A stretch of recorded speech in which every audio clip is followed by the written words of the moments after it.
is just, like a week ago, we got swatted. And as Luke was discussing post-pandemic civil unrest, police officer walks in. And I'm sitting here and I see the door open. I see this cop just walk past and I'm like, what's going on? This cop's in outside the room. Another cop fans me over and I'm like, wait, what are you nuts? Like we're sitting here live. We've got tens of thousands of people. And I wondered for a second if we were being raided like Project Veritas had been. Like the police had come here to execute some kind of warrant. I had no idea. My first thought was like, okay, they came here exactly when we were doing the show on purpose, knowing that we were in a difficult position. And now they're going to use this because I'm unavailable to basically run strategy. And there's basically people here, security, and they're not going to know what to do in the face of this. And sure enough, the police, in my opinion, lied about exigent circumstances to enter the property and do that check. We had been swatted. There was claims of an active shooter. But once the police got here, they even say on their radios that they think it's a swatting incident. They were told explicitly not to come in. They came in anyway. As it turns out, we were not being raided or anything. But James O'Keefe and Project Veritas were raided. And joining us to actually talk about the modern state of journalism is not just James O'Keefe, but also Andy No and Libby Emmons. So this should be a pretty insane conversation. Of course, Luke is here. Ian has the night off.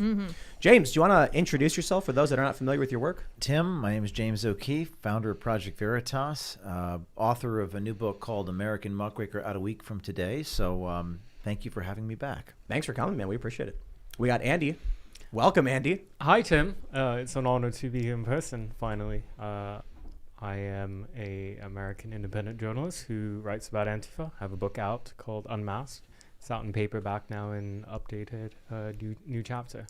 Right on. And of course, everybody who's standing behind Andy can be seen on camera, Yeah, just so you guys know. just so you guys know. Hi. And then we have Libby Evans of the Post Millennial. Hey everyone, I'm Libby Emmons. I'm the editor-in-chief with the Post Millennial. And of course, Luke Rudkowski of We Are Change. Hey guys, and the media is pretty bad. I would say just as bad, to the point where some people are making t-shirts comparing the media to the virus. I can't believe some people are doing that, but if you're interested in maybe some of those shirts and supporting We Are Change, you can go to thebestpoliticalshirts.com because you do. I'm here. Thank you so much for having me. This should be a great conversation. And I'm pretty sure that I think almost everyone in here will be in the gulags in just a few years. So welcome, comrades. Yes. Thanks for coming. Indeed. I am also here in the corner pushing buttons. I'm trying to do the sound and the cameras. As you can tell, I'm not doing the best job, but I'm excited to have these lovely people here. I'm stoked for tonight. Before we get started, head over to timcast.com, become a member, because we're going to have a special, uncensored, members-only podcast with everybody coming up around. We post at around 11 or so p.m., so go to timcast.com, become a member, help support the work we do, support this show, and all the journalists that we have on staff. It is because of your membership we're able to keep doing this work, so we appreciate it. But don't forget, like this video. Smash the like button. I was like, what's the word I'm looking for? Smash That's the the like one. button. That's So the word. smash the subscribe button as well. Share this show with all your friends. Tell them we are going to be having a well, I got to keep it family friendly. I'll say something else. We are all going to have a confirmation bias session ragging on the media. Yes. And so we're really excited that you're here. And let's just get started. We'll talk with about the modern state of journalism. Of course, most of you know we hosted Marjorie Taylor Greene. Within not even 24 hours, we were swatted.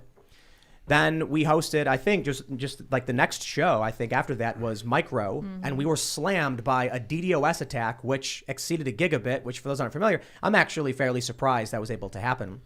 It was like a several gigabit international botnet that attacked us. And so the work we do just on a talk show it's dangerous, especially for the establishment, for powerful interests. And of course, the work that all of you guys do is extremely dangerous. And thus, let's just talk about what happened with you, James. You have a development on the FBI raid on your headquarters in you. That's right. Well, the federal judge in New York, and thank you again for having me. A lot has happened since I last saw you, by the way. Yeah, You've been get raided by raided. the FBI. You got Fun. SWAT people. I get raided by the FBI, and I'm proud to sit next to my friend Andy No. Andy is featured in the first chapter of this book, which the first chapter is called Suffering. It's called Suffering. The book American Muckraker. Yes, he's been through some physical violence. I've been through a different type of violence directed at us from the state. 10 to 12 FBI agents showed up at my house in November and took my phones. And we'll talk more about that here. But and they did that not despite the fact that we're doing journalists, but because we're doing journalism.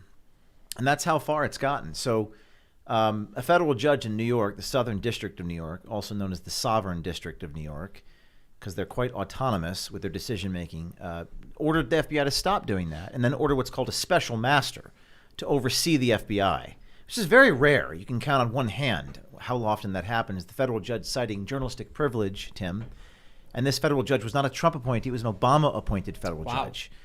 And what was amazing to me when that happened was that the ACLU defended us, the Reporters Committee defended us, the Society of Professional Journalists defended us, which showed me there still is this very narrow consensus in this country between left and right. So today we filed a motion that the U.S. attorneys argued that we should pay for this special matter. I think we have some wind coming in. Yeah, you can hear it whistling. Whistling. Maybe that's a sign. Yeah. The ominous wind, right as we begin talking about Ominous wind in the background. That's what that was. I don't like the that. soundtrack of our life. Oh gosh. So the U.S. attorneys, bottom line is the U.S. attorneys argued before the judge. And before they assigned the special master, the U.S. attorney said, well, Your Honor, James O'Keefe is not a journalist. The judge asked why. And the U.S. attorneys, the prosecutor said, well, Your Honor, James O'Keefe does not get consent from the people that he reports on. It's non-consensual reporting and recording. Wait, what the hell? Which is such an That's like a 2 + 2 = 5. But this is what they wrote in the motion. The judge rejected that argument. Thank God. There still is some sanity in New York, and appointed this special master. But now the U.S. attorneys are saying we should pay. The journalists should pay. The government. This is extraordinary. We should just let the people of America know that at the New York Times, before they cover any story about, say, James, they call him and get permission first. Oh, of Or course, before yes, they yes. release, Donald Trump's tax records or his personal information, they of course get consent from the people that they're reporting on all the time. It's standard protocol. And definitely before someone gets doxxed. Like when the New York Obviously. Times tried to dox Tucker Carlson, they of course got permission first. Or when CNN goes after grandmas who are posting on Facebook. Right. Yeah. They definitely get permission from those grandmas. So this is an extraordinary, I guess, Rubicon that we've not crossed yet. Now they're starting to put people in handcuffs for doing stories they don't want done. Right. Yeah, it's not enough to just censor the stories on social media. Now they want to Yes. come after people for actually just doing the stories in the first place. I wonder what would have happened to the New York Post if these kinds of rules were in place last year. If this is Well, what and they then were the New York doing. Times, and you did a few shows on this since I last saw you. The New York Times published my attorney-client privilege documents. That's a whole new and level of insane. we could talk. We do a whole show on that. But what's fascinating is that the New York Times actually did an article saying it's a crime to transport stolen documents across state lines. State well, lines. Well, I guess that's actually what They the love article their state says. lines. The New York Times says it's a crime to transport stolen, which means that every reporter at the New York Times should be in jail Yeah. because that's called. Especially the reporting they did on you. And, I mean, maybe they should be raided by the FBI for publishing my attorney-client privilege documents. But look at where the New York Times has gone. They're not adversarial journalists. When they say that stuff, it's because the mask is off. The New York Times is a mouthpiece of the state or of some kind of establishment elitist power. They have a symbiotic relationship with the FBI and Pfizer. And that's ironic, isn't it? Who was it who was saying that the New York Times, was it Badia Ungar-Sargon, that the New York Times has effectively just decided their audience is the upscale, upper class, urban liberal, and they don't care about anybody else anymore. So that's just what they're going to pander to. I think that's exactly right. You can see in the way that their stories are written that that's what they're trying to do. I mean, if you read their stories in an NPR voice, it's exactly the same as listening to NPR. Right? Yeah. Well, there's a lot to say. I mean, I could talk for an hour about this, but there's a lot to unpack here. Well, so what's a special? So let's start from the beginning. You were investigating. Was it a story about Biden's daughter? Ashley Biden's diary, a source. And by the way, most people don't know that Ashley Biden has a daughter named Ashley.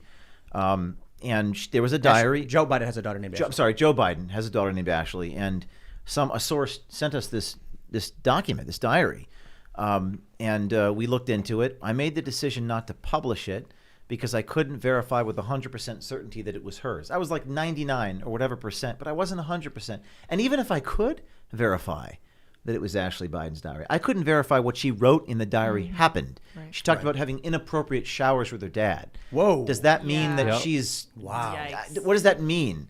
And I felt like, and by the way, this is the crazy part about this Twilight Zone dystopian series of events. Someone sends me something, I try to corroborate it, I'm unable to, And I say, well, let me try to give this back to her. She wouldn't take it, so I give it to law enforcement. What more could a responsible, ethical journalist, let alone human being, do? And that's the scary part. What ought I have done? Yeah. What should I have done? But then they raid me. And people come to my home at 6 a.m. I'm not a morning person. My first thought when they open up, my first thought was, sorry to bang on the table, but I'm a show person, is how much time do I have until they break the door down? And I'm waking up, I'm pounding, I'm waking up, and I'm thinking, okay, let me run to the door like in my underwear. And then I go to open the door, and then before I turn the door, I was like, are they going to shoot me? In your Like, how do I underwear, do too. this in a way where I don't get killed? And I opened the door, and there's all these bright lights, and they put me in handcuffs. Were And I you think, in your underwear? Yes. I mean, I just woken up. Yeah. And then they throw me against the hallway wall outside my apartment. My neighbors are, I mean, this is, I think I'm under arrest, but for what? What have I done? Did they actually arrest you and take you? They put me in handcuffs, and then eventually they showed me a search warrant. Wow. On the search warrant, it listed, I'm not making this shit up, accessory after the fact and misprison of a felony. Accessory after the fact. These are they haven't been charged with anything, but these are absurd insinuations of a crime. Again, if it's a crime to be sent a document which may or may not be stolen, then you might as well jail all the journalists in America. So there was a theory, James, what was happening here. I mean, obviously you made the right moves. You went to the authorities. You weren't sure, so you didn't publish. You did everything right here, but they still decided to raid you. And people are theorizing that they did this because there could have been federal agents that were the ones that originally sent you this diary to kind of set you up to get an excuse to get into your electronic devices because they knew potentially someone else was reaching out to you for a bigger story that they needed to stop. That's one of the theories out there. Do you think that's true? Because every step of the way here, the feds acted incorrectly. I don't want to speculate. I don't want to. That is a theory. Is it a pretext? Is it a form of intimidation? I mean, even the New York Times reporter Mike Schmidt was like stumbling and bumbling and fumbling on MSNBC when asked, well, would they really raid the home if it wasn't actually Biden's? A diary? A diary? Well, so it's just so crazy. There's no answers. does that authenticate the diary then? I would think so. And that then implicates, well, then you've got witness corroboration if the diary is true about inappropriate behaviors with children from President Joe Biden. It wouldn't be the first time there have been these insinuations. I've seen the videos. Either. The persistent Right. sniffing. James, I do want to say that I think you made the right decision in passing up on the contents of the diary when you were originally in possession of it. What I tell young journalists and new journalists is that if you cannot 100% verify something, you don't report it out. Correct. Even on that 1% of doubt, and that means often you miss out on scoops that end up being accurate that other people pick up, and it's unfortunate and it's disappointing when that happens. But I wish the New York Times had your standards. I wish CNN and MSNBC, because they'll just say like, source says. I love when they'll say like a source close to Donald Trump's. People familiar with the matter. People familiar with Trump's thinking have said he wants to beat children or some insane Tim, nonsense. the New York Times, Andy, the New York Times did a story about they published the attorney-client memos, and a judge in New York has done the extraordinary act of telling them to sequester those attorney-client memos. And the New York Times wrote a headline that said, "Documents show how far deceptive reporting practices could go before running afoul of federal laws." Do you know another way to say that? We checked with lawyers to make sure everything we were doing was legal. But do you see how they worded it? They it's not so much that they lie, it's that they use this sort of, you have to like twist the newspaper article a little bit to know what they're saying. They don't say what's false, they omit. And well, so that statement's true, right? But it's framing. it's framing it in a False nefarious. It sounds like we skirted the law. And that's the scariest part about this whole ordeal, because it was a little terrifying, is that what was I supposed to do? You think, hindsight, right? What more could we have done? We even contacted the Biden campaign and tried to ask for comment, but the New York Times framed that as leverage. We tried to leverage the diary. And then Rachel Maddow said, we tried to extort the president. So a request for comment becomes leverage, becomes extortion. Yep. Do you see how the game is played?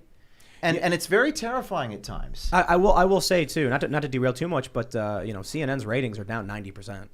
They're in the key demo. They barely get viewers at all. It's probably just hotel lobbies. So I don't know if that's any consolation. It's probably not. But when Rachel Maddow talks and these stories break, I don't know if it's going to matter in 5 or 10 years because they're losing. Yes, but when you have a dying animal, they usually act the most violent right before they die. Well, and that's what they're doing. They're giving up all of their standards. Yes, and then when we look at the state, it is in a place that's extremely vulnerable. The official story, the official narrative that they told us for 2 years now is breaking, shattering right in front of our face, and then people are realizing, hey, we were lied to. Throughout recorded human history, whenever there's pandemics, usually it leads to civil unrest. So there's a big probability that this is going to happen here. And I think they're trying to hit the mole with the hammer as much as they can. There's a lot of moles popping up, but I think there's a lot of anger by the state. Within minutes, the handcuffs were still, my wrists were still sore.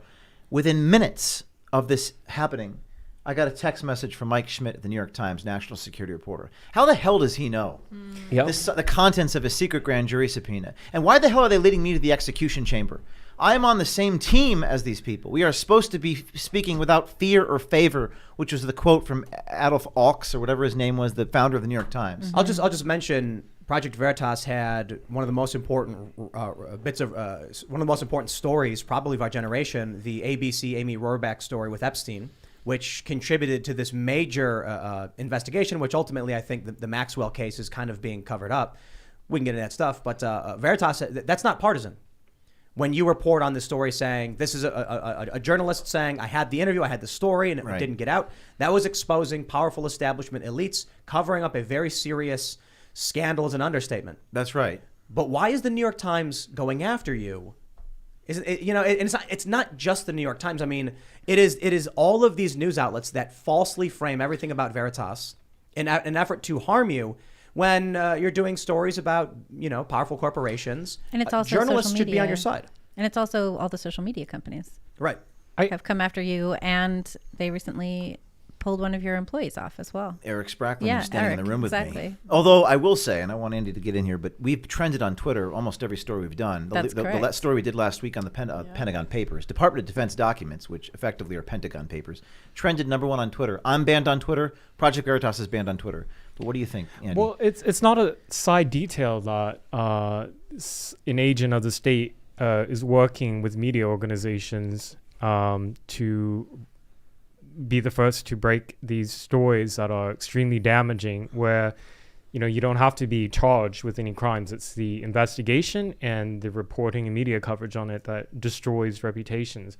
And what happened to James here with how while he still had marks on his hand from the handcuffs, that he's getting requests from the press for comment when nobody else knows about it. Obviously, agents of the state is working with the journalists and leaking information. Similarly, when Roger Stone was arrested and CNN had been tipped off with the helicopter, I think I just say, when you look at despotic regimes and tin pot democracies, like these are like characteristics of it. No, go ahead. I mean, this is disturbing, and it surprises me that so much of the American public just kind of shrug their shoulders and praise these media organizations when. I mean, I'm thinking right now, with the state, colluding with these big media companies to cover up malfeasance and corruption. It sounds fascistic, and I just wish there was maybe some organization, maybe that was called like something opposed to fascism, like no fascism, or maybe anti-fascism. We'll call it Antifa for short, and they would stand up to this kind of collusion between state and massive, powerful private enterprise.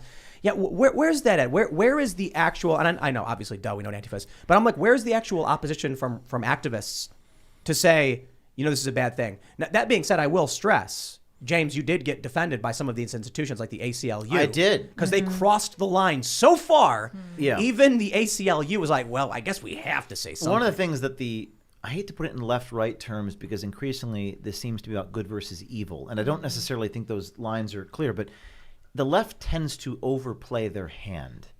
They tend to take it too far, and it ends up biting them in the ass.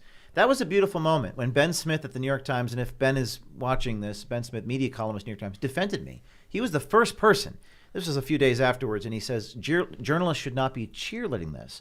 If you look at that tweet, he got ratioed hardcore. No, put that O'Keefe in jail. Yep. They don't care. They just want to jail their and people who say lock her up and all that. Like, I feel like, are we so Manichaean that we need to jail people who disagree with us? No.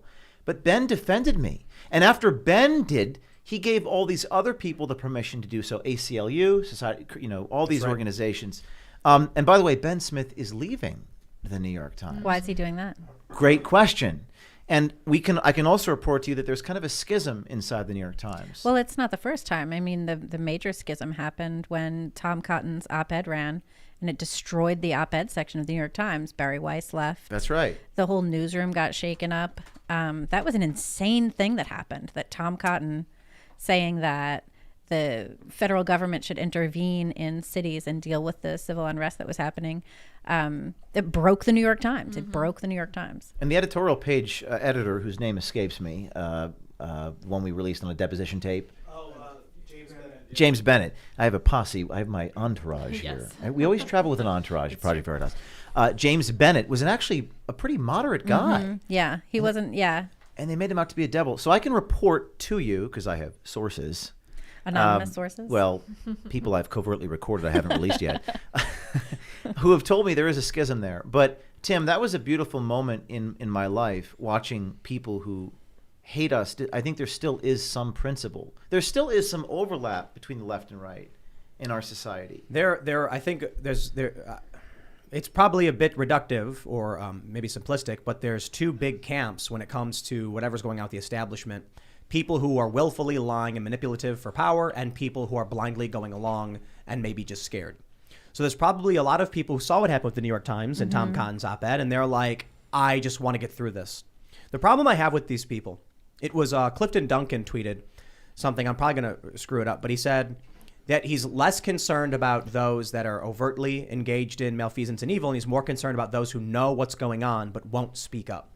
I saw that too. I thought that was really fascinating and made a lot of sense. He's right. Well, the New York Times are also being kind of eaten up by hedge funds and the people who truly own them. I think this is why Jeff Bezos bought the Washington Times, because Washington Post, excuse me, because people are understanding this quote by Lord Northcliffe when he said, quote, "News is what somebody somewhere wants to suppress. All the rest is advertising." These people are buying advertising. They're buying PR. They're buying favors for themselves, literally trying to brainwash the American public so their agenda, their narrative will pass and clear. No matter how absurd, they still push these ideas because these ideas are way more important than even the money that they put into these institutions that they're losing. What's so fascinating about that, though, is so we're at the post-millennial. I kind of think of us as the antidote to fear, right? We're not corporate. We're a small outlet. Andy and I run stories there all the time. And what's really interesting is that we're getting attacked. We get attacked by these activists who are saying that we are aligned with specific interests, and we're not. They're defending the big outlets, the big corporate media outlets that are aligned with specific interests. And here we are just like, covering news stories, covering what we think is interesting, trying to get the truth out there.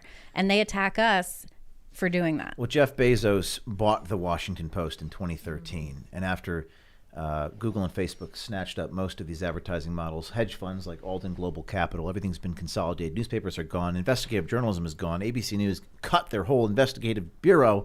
And Jeff Bezos, in an extraordinary admission of the power of narrative amplified through big tech, through his ownership of the Washington Post, said, quote, on a Medium post, "My ownership of the Post is something I will be most proud of when I'm 90 and reviewing my life." Not his Dr. Evil rocket ship company, not his not his Amazon company.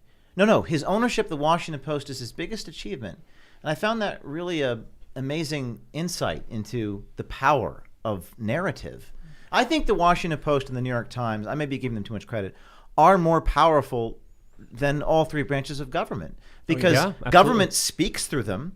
Big tech prefers them in their algorithms. Big tech doesn't do any journalism. They just prefer, what do you think? Wait, did Bezos say that before he became a spaceman? Yes. With his wiener rocket? He's Yeah. not proud of his wiener rocket? Yeah. I mean, So that's although he was surprising. formulating that. But just one extra point here. It's not just hedge funds. It's not just Jeff Bezos. It's also Bill Gates that donates hundreds of millions of dollars to the corporate media. They don't need donations, but they willingly take it. And with that money, of course, comes the narrative that they push. if you're one of the higher ups of these companies, and I've seen this firsthand, and you're looking at your bottom line, you don't care about the politics of the individual person writing stories. You just don't want to lose money. The guys who run the businesses don't care about news. When I was at that ABC News company, that ABC Fusion, their attitude at the higher level was, what are we going to get clicks on? So hire the people who write about the things you think will get clicks. The marketing guys then said, we got to do woke stuff. That's the way forward. Okay, then hire young woke people and tell them to write about what they care about. They didn't care if it was real. They didn't care. I was told, side with the audience, they said. Mm-hmm. Side with the audience. That means if there is a news story that is factual but would be offensive to the audience, we don't cover it. That's the modern, like I mentioned with the New York Times, or I should say, to quote, I think it was Batya Ungar Sargon, that the New York Times has found their audience. They've said, screw everybody else, and that's what they're going for. But that's what almost every organization does, especially right now. I don't care who they are. 90% of all media outlets are like, we've got an audience and we're going to cater to that audience. And that's the inverse of what they ought to be doing. Right. There's a journalist named Clarence Jones, and he wrote about journalism, that journalistic publishers need to be like bosses with balls. They need to have integrity. At Veritas, we're a nonprofit. People say, what's your business model? We have, 800,000 people give us money, sometimes $1, sometimes $10,000. But we choose the hardest stories, and we don't settle lawsuits because, and this is the real crux of this book, American Muckraker, secrecy, transparency. We don't settle lawsuits, Tim, because I don't fear people inspecting my operation. Please do depose me. I like being deposed. They don't like being deposed. Right. Because when they enter a discovery process of litigation, you can see all the lies under oath. Did you guys know that Donald Trump at his rally in Arizona banned FJB I saw that. icons and merchandise and shirts and all that stuff? Really? And Yep. I got no problem. We have that on timcast.com. We have a full report where the security guys telling people to take their shirts off, take their hats off. So people will say that, this show or me, we're Trump supporters or right wing. I think the SPLC was like Tim Pool is a right wing, something or other who supports Trump. And I'm like, no, I just don't lie about him. Like That's actually Luke criticized amazingly respectful of what Trump did. I really respect that Banning a lot. the FJB thing? That he banned it. I mean, and a lot of Trump supporters didn't Well, like well, that. he a said lot this. of Trump He said supporters this didn't after, like that, but he had 4 years of people saying that to him as the president, and I think he probably knows how much that sucks to But be he- like in charge of everything and have people keep saying like, FDT at you all the time. Yeah, but I he said respect this. that. He said this on the heels right after saying that it's hard to criticize Joe Biden because Joe Biden complimented him on all the work that he did with the vaccine. Well, but that- but that's sort of that's a different situation. I mean, and also let's not forget, like Donald Trump was a president. He was holding executive office. Has there ever been a president who's really worthwhile? I mean, come on, like this is. I think they should be this is criticized to the full executive- extent, but Me we shouldn't too. derail this I conversation. agree But too. that's the point. I don't want to. But I respect a former president saying, "Don't say that about the current president." But I respect that. The important issue I guess I'm trying to get to is what the media is willing to say, who they're willing to criticize. How often does CNN run? Joe Biden has screwed this up, screwed that up, screwed this up. What was it? Trump's coverage was 98% negative. Yeah. Mm-hmm. And don't get me wrong, there is a lot of negative coverage about Joe Biden. And I think what happens is around August of last year, when we saw this flip in approval rating, like you were mentioning, once someone says something, it makes it okay for the establishment or for the whatever you want to call it, Democratic position for the most part. All of a sudden, people start ragging on Biden, and then we see some articles popping up where they're like, oh, okay, maybe there's something here. But for the most part, the media is unwilling to step out of line with their own audience. And some of that's economics, and some of that is because there's been a proximity to their sources. They don't want to bite the hand that feeds them. And that's the difference between sort of the journalism that we're talking about in American Muckraker, and their journalism is to represent, to be the ombudsman for the so-called administrative state. Our whistleblowers release information the administrative state does not want revealed. That makes all the difference in the world. When a two-star general talks to the New York Times anonymously, we don't know the cadence or intonation of we don't know what that person is actually trying to say. And now they throw out these terms misinformation and disinformation. We've talked about the New York Times lawsuit that I'm embroiled in, which is fascinating because the New York Times admitted, Tim, in the response to our defamation lawsuit, they got the facts wrong and they still haven't corrected the article. They admitted in court, they got it wrong. The guy had more than 3 ballots. They said it wasn't illegal. They admitted in court it was, and the article remains online uncorrected. Have there been And have there been any fact checkers on this one? Has the New York Times Facebook traffic been suppressed as a result? The New York Times thinks they're above the law. No, I'm They sure. think they're. I say, Dean Baquet, famously executive editor of the New York Times. Dean Baquet says we don't get religion. The New York Times thinks they're God. Yes, they do. Think of it. They thought they were God for a very long time. What force or organization on planet Earth can hold the New York Times accountable? Can anyone? They lie. No one cares. Google and Twitter prefer them in the algorithms. I Yes, they sued do. them. We sued them for defamation and won a victory. And they still haven't corrected the article. In fact, they're attacking the judge personally and viciously. Yeah. Which is something you shouldn't do, by the way. I was surprised to see that, to be honest, because you're just going to make the judge rule against you. But the New York Times is probably thinking, in the short term, yeah, we'll probably piss the judge off. In the long term, he won't retain power. And if it goes to the Court of Appeals, highest court in New York State, they don't care. And if it goes to the Supreme Court and they lose, they'll say Trump court. Yep. Think of it. There's nothing that can hold them accountable. And I think that they are more afraid than I am of them. I know that to be true. But this term misinformation, Tim, I think it's really about distrusting people to draw the acceptable conclusion based upon facts that are admittedly true. I don't think it's about untrue facts anymore. I think, look, let me pull up the story and get your thoughts on it. This is ABC 7. Nearly half of Democrats say fines and prison time appropriate for questioning vaccines, just questioning them. They also said there's, I believe, 45% would intern the unvaccinated, meaning they would take you to a designated isolated facility. I think 59% were in favor of house arrest. So when you see the alignment of the New York Times, when you see the media, when you see that there are this many people in this country who are willing to outright just arrest someone for speaking out against them, it kind of sounds like it's beyond just the media. There's something deeply rotten expanding or growing within the core of the American psyche. It's a core value. It's the primary value of American society, which were part of the American founding. I mean, this goes back to Cicero. You have to have information to make informed decisions, and that's why the First Amendment's first. It's a cliche. I question whether half of Democrats actually believe that. I think that's probably. I'm skeptical about the amount of people the media is telling you actually believe. What was the actual question on the poll? I suppose that would be a good one to pull up. We could definitely look that up. But I think the scarier aspect here is that a lot of these things that some of these Democrats are calling for are policies that are implemented already in other parts of the world, and Democrats and other establishment statists want to implement here in the United States. 29%, according to this Rasmussen poll, of Democrats supported taking children away from people if they refused to take the vaccine. That's a policy that has already been instituted in some places in Canada. When we're talking about detaining people, that's happening in Austria and Australia and in other parts around the world already. So we have to understand that this slippery slope to dystopian, total totalitarian nightmare crap hole society is very close to happening because of this kind of echo chamber delusional thinking that's being perversed by the corporate media. So what I see happening is that there are very evil people, like James mentioned earlier. It's a battle between good and evil, who know full well what they're doing and what their plans are. They want to lock you up. They want to take away your rights.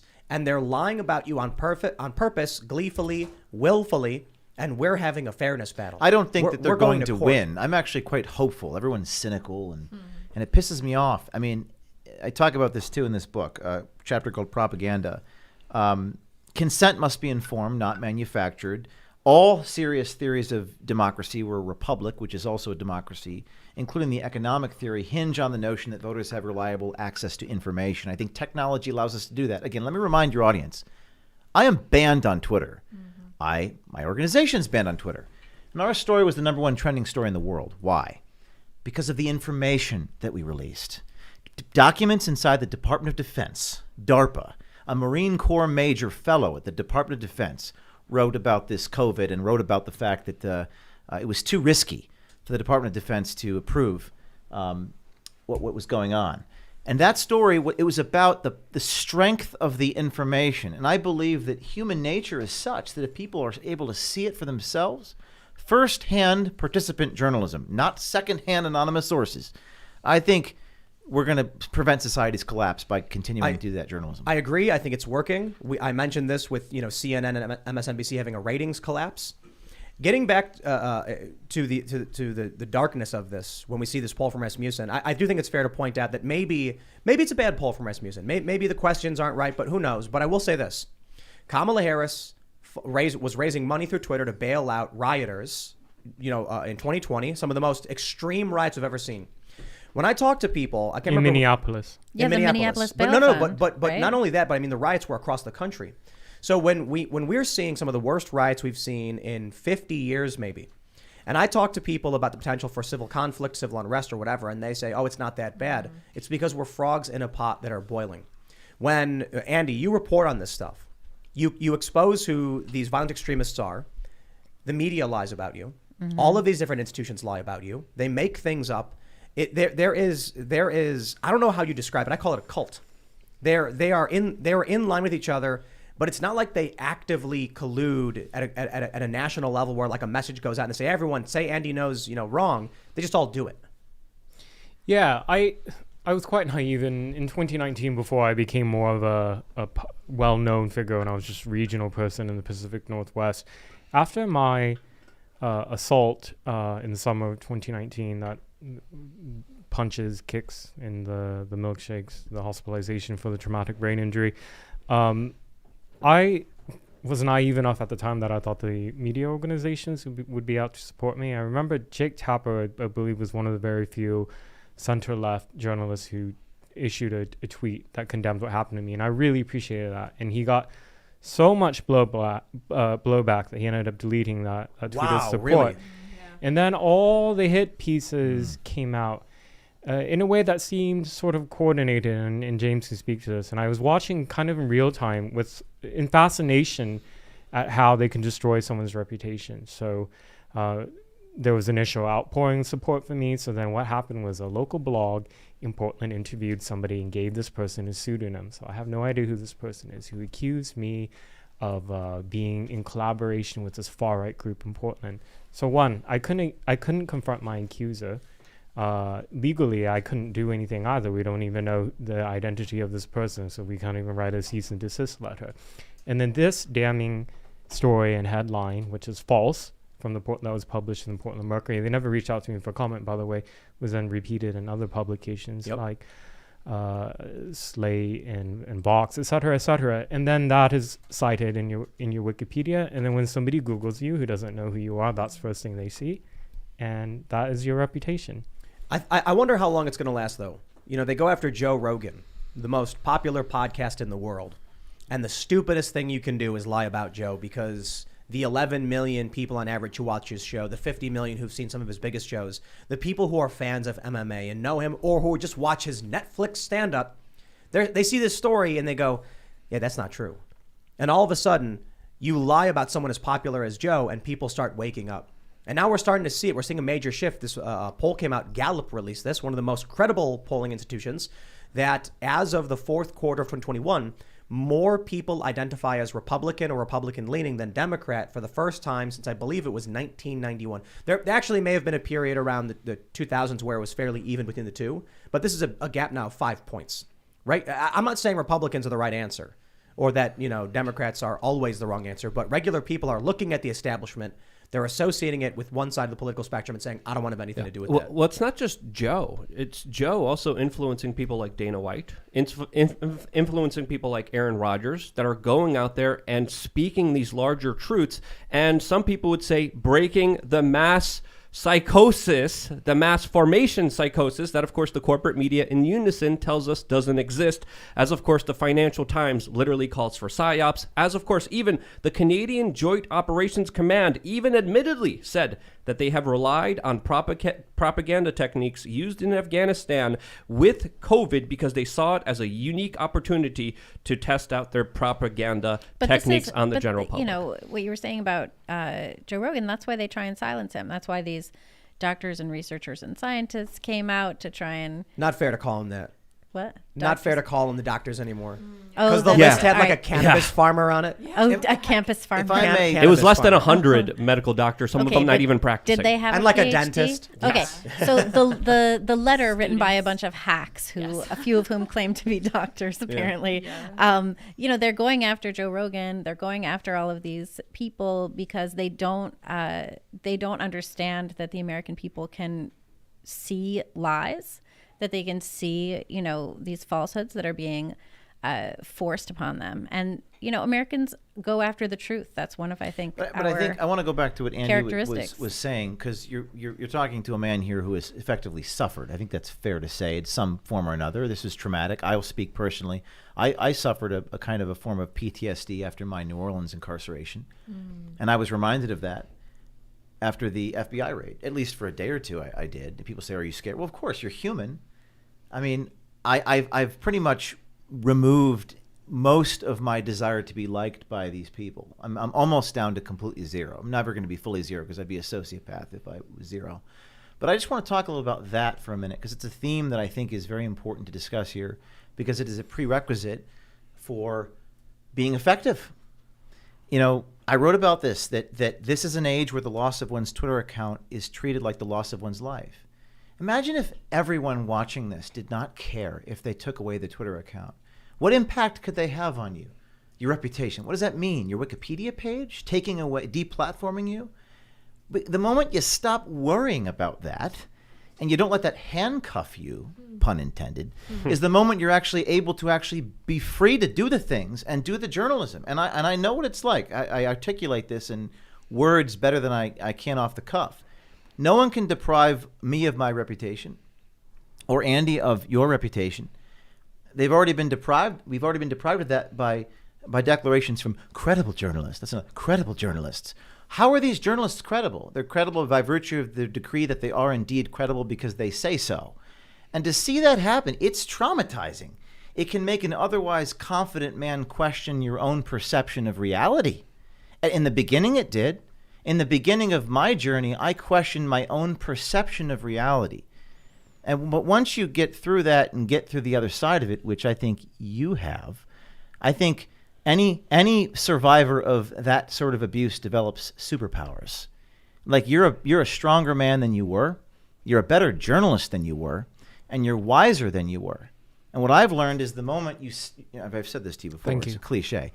The moment you really stop caring about what Wikipedia thinks of you and what Jack Dorsey thinks of you, they've already taken away our Twitter accounts. Eric lost his this week. We have no more Twitter accounts. We're still trending on Twitter. Jack's gone. For all you know, he actually likes you.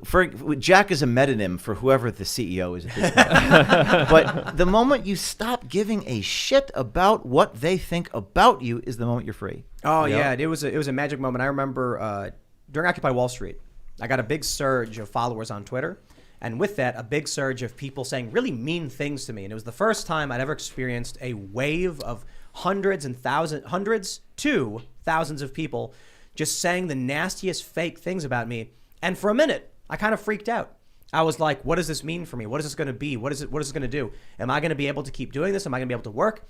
And then went to bed and woke up, made some food, had some bacon, watched some TV, and then I was like, nothing's happening. It gives you tough skin. But nothing happened. But And then bacon after helps a lot of things, Yeah, though. that's it true. Bacon does, really it's true. helps. But I'm just like, I'm living my life like normal. And after a little while, I was like, I just figured something out. I can turn off the notifications, and then it doesn't exist anymore. Yeah. And there we are. Now I just don't have notifications turned on. Yeah. Why listen to these people? And being offended is a choice. People need to understand that if someone is attacking you, if you're giving them power in that by reacting to it, you're playing into their games. And I think a lot of us in this room have dealt with a lot of crazy stuff. Me and Tim had to deal with a police raid as well. Guns in the face, everything. I was arrested. I was beat up. Andy, you were beat up. Tim, you were jumped. I think James, you went through your stuff. And then the amount of craziness that we have to deal with, we have to understand is nothing new. This is something that, of course, the people who don't like the bigger truths exposed, usually those are the techniques they use against effective people exposing them. Look what happened to MLK. Look how the FBI treated him. The FBI literally spied on him. They got tapes of him. They sent him letters trying to get him to commit suicide. And this is the Federal Bureau of Investigations decades ago going after people who are changing society. And I would argue that the world is round, and that catches up with the bad guys. Yes, they did all those things to him, and it is Martin Luther King Day, but as Martin Luther King said, the arc of the moral universe bends long, but it bends towards justice. So the bad guys don't get, I've seen in my life, these bad guys, it always catches up to them. Yeah, they get away with it for a little while, but right? You know? Well, look, so we talked a bit about law enforcement, FBI going after you, James, but I'm interested to hear from you, Andy. You're dealing with a different kind of bad guy. You're dealing with extremist organizations that are really angry. You've been exposing a lot of their people and their violent groundwork, we can call it. Not only are you dealing with these people making up lies about you, posting constantly, but physically attacking you and threatening you. So I'm interested in this perspective, your take on journalism. You know, we've heard from James on the institutional powers, but what's happening with groups like Antifa and these other far left extremists targeting you? Well, crucially, what makes them particularly empowered is that the narratives that they are able to spread in the mainstream press haven't really been challenged. You see it every day. So the various riots that happened after Trump were elected were treated essentially peaceful protests of people reacting in anger against his election win, rather than as people who were rejecting and using violence to voice their opposition to the electoral process. You're saying there was an insurrection among the far left in D.C. where they smashed windows and set limousines on fire and were attacking people? Yeah, so the language really matters, facetious. right? Yeah, language really matters. Pay attention to what is described as a peaceful protest, mostly peaceful protest versus insurrection, right? Like it's not, the differences are that contrast is intentional, and Antifa rely on allies in the press because obviously what they do would be unpalatable for the majority of the public if the public was accurately informed. Those wanton acts of arson, maiming and injuries of other people, killing people, carrying out terrorist attacks, such as attacks on government buildings, government facilities, police stations, trying to derail trains. They actually did derail a train, didn't they? Yeah, there were 2 convictions last year in Washington State, and that claim... Where's the... I'm sorry, I tried to interrupt, but where is CNN headline breaking, New York Times front page, far left extremists derail train? I mean, that that's didn't huge, happen. They right? didn't talk about it. It was an attempted derailing. Derailing, but which, the charges was under the anti-terrorism statutes in the federal law. So there were 2 young women. The claim of responsibility was posted on this far left extremist group site called It's Going Down, which was banned by Facebook, by the way, last year. Still operates openly on Twitter. A Trump supporter could fart in D.C. and it becomes a headline story. Extremists attempt to derail a train. What were they doing? They were pouring concrete or something like that. I don't want to get into too much detail, but they were trying to sabotage train tracks, which can cause not only excessive, property damage, but could kill people. That's the craziest thing about it.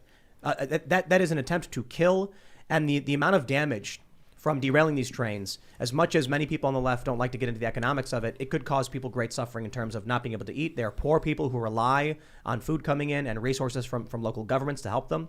This level of disruption could have literally killed people directly involved in the train and then have massive repercussions for the poor and the suffering in these cities. No news coverage. Where is it?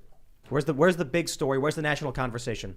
Where's CNN to go out and be like, this is insane? These conversations, it doesn't happen. Yeah, well, the point you're making is sometimes by not reporting, you are reinforcing a particular narrative, and that's what happens. And there are so few people who are focused on the Antifa beat that it makes the few of us who do it really subjected to actual violence, continued threats of violence, and threats of violence against our family. And if you happen to live in a city like I lived in Portland, Oregon, where, in my view, the rule of law is compromised, the police departments don't have the resources to respond, and the local government is so corrupt that they express support for these extremists, then you have essentially a sort of a approval from state actors. Why do you think that other outlets and other journalists don't want to cover these guys?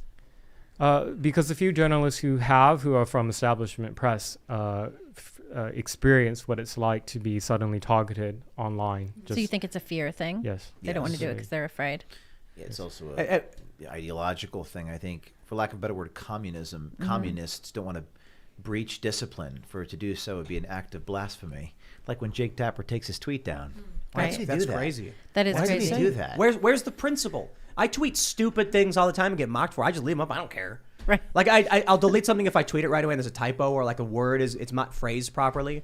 But I get people being like, "Oh, your tweet's so dumb." I'm like, I don't know, whatever. I said it. You know. What I mean? They have. This is the challenge of our brave new world, that they will inflict almost any type of injustice for their cause. It defies reason. It defies logic. They'll and I have respect. I mean this in kind of a dark way. I have so much respect for them. I see it. The Christian. I just get interviewed as a Christian magazine earlier today, and they wanted advice. I'm like, grow a pair of balls. You guys love going to church, but beyond praying, what the hell are you doing? The communists have faith, and it's a faith that they live or die by. They're willing to give up their lives for their cause. I mean, Are they really? Who?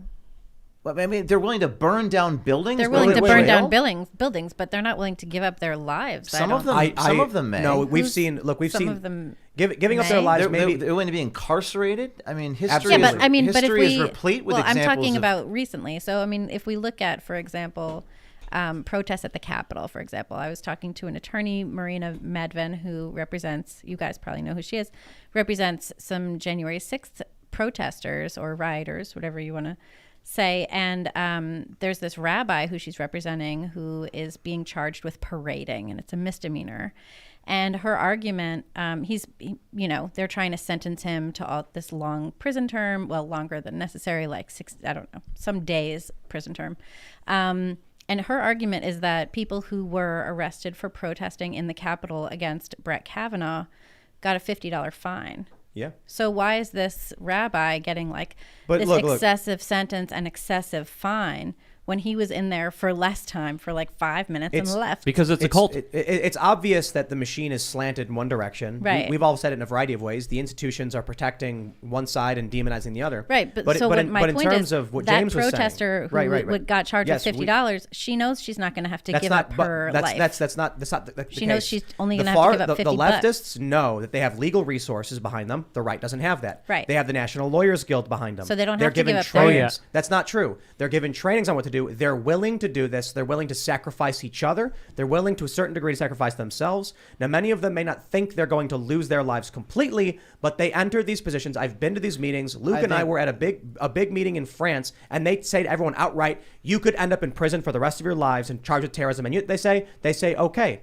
So when I see a dude working at Taco Bell, and he's got a Black Lives Matter mask, and his manager says, take the mask off because the Black Lives Matter thing, get a new one or you're fired. And he says, then fire me.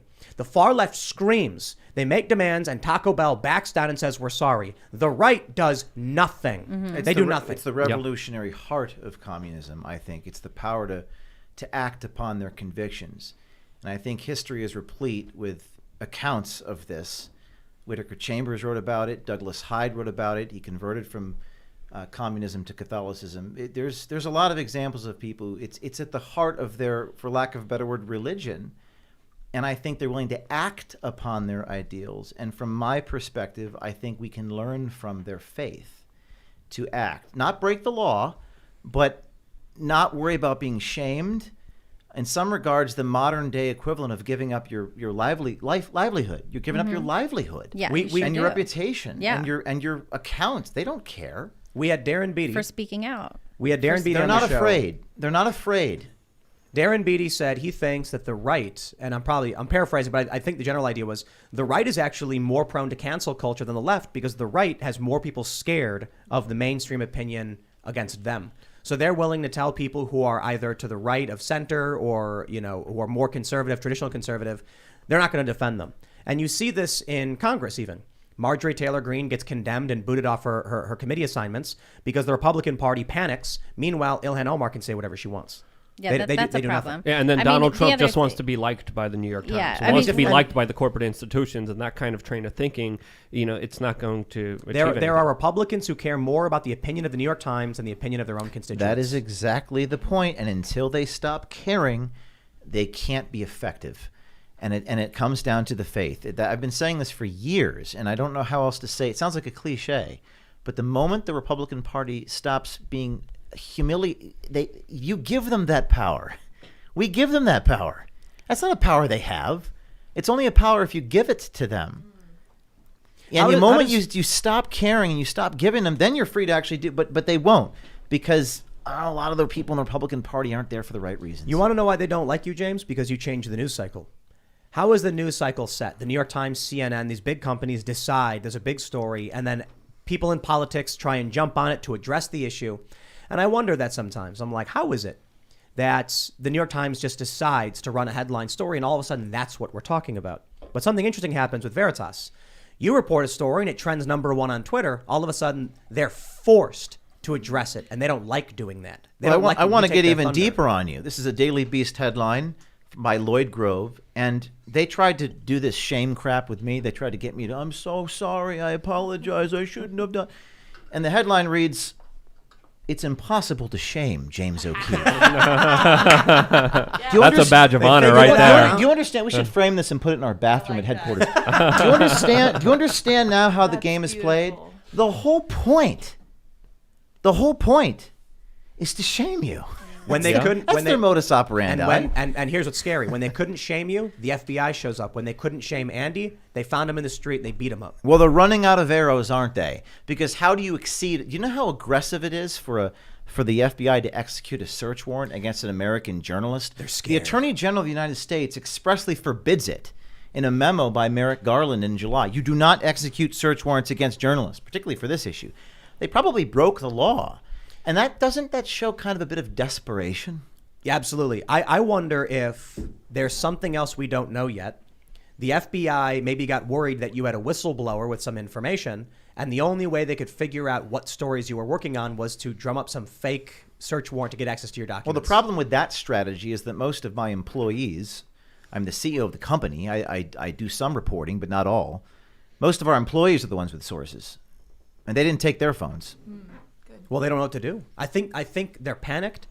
They're desperate. We can see it with like you mentioned, Libby, how they're going after these January 6 guys with extreme charges Yes. relative to what the left has done. And we had an insurrection in 2017. Luke and I were there on the ground. We saw conspiracy charges against all of these, black-clad individuals who were smashing windows, setting fires, and most of them just got let go. That's They right. couldn't hold any charges against them.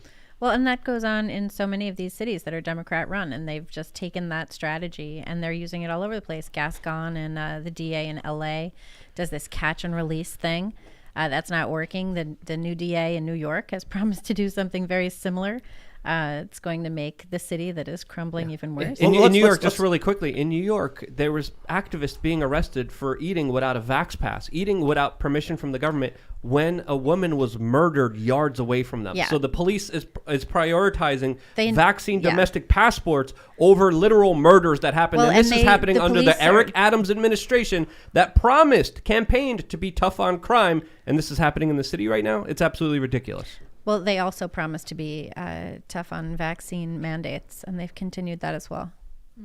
To the extent where people are literally being thrown in front of trains, Well, and they're not doing anything I because they're mean, arresting you people know, who don't have People have been permission being from the government thrown to eat in at front of restaurant, which is trains crazy. for some time.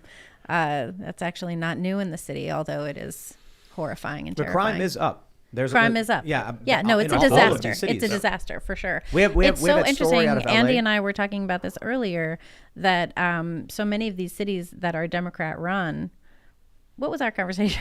like I'm blanking. But we were talking about that. By mid-December, there were a dozen Right. cities in America that had surpassed its historical record on homicides and murders, Portland being one of them, and there were 11 others. This was just mid-December. I'm not sure if there were, by then, the end of 2021, if there were more than that. It's a direct consequence that will be felt for years and years of the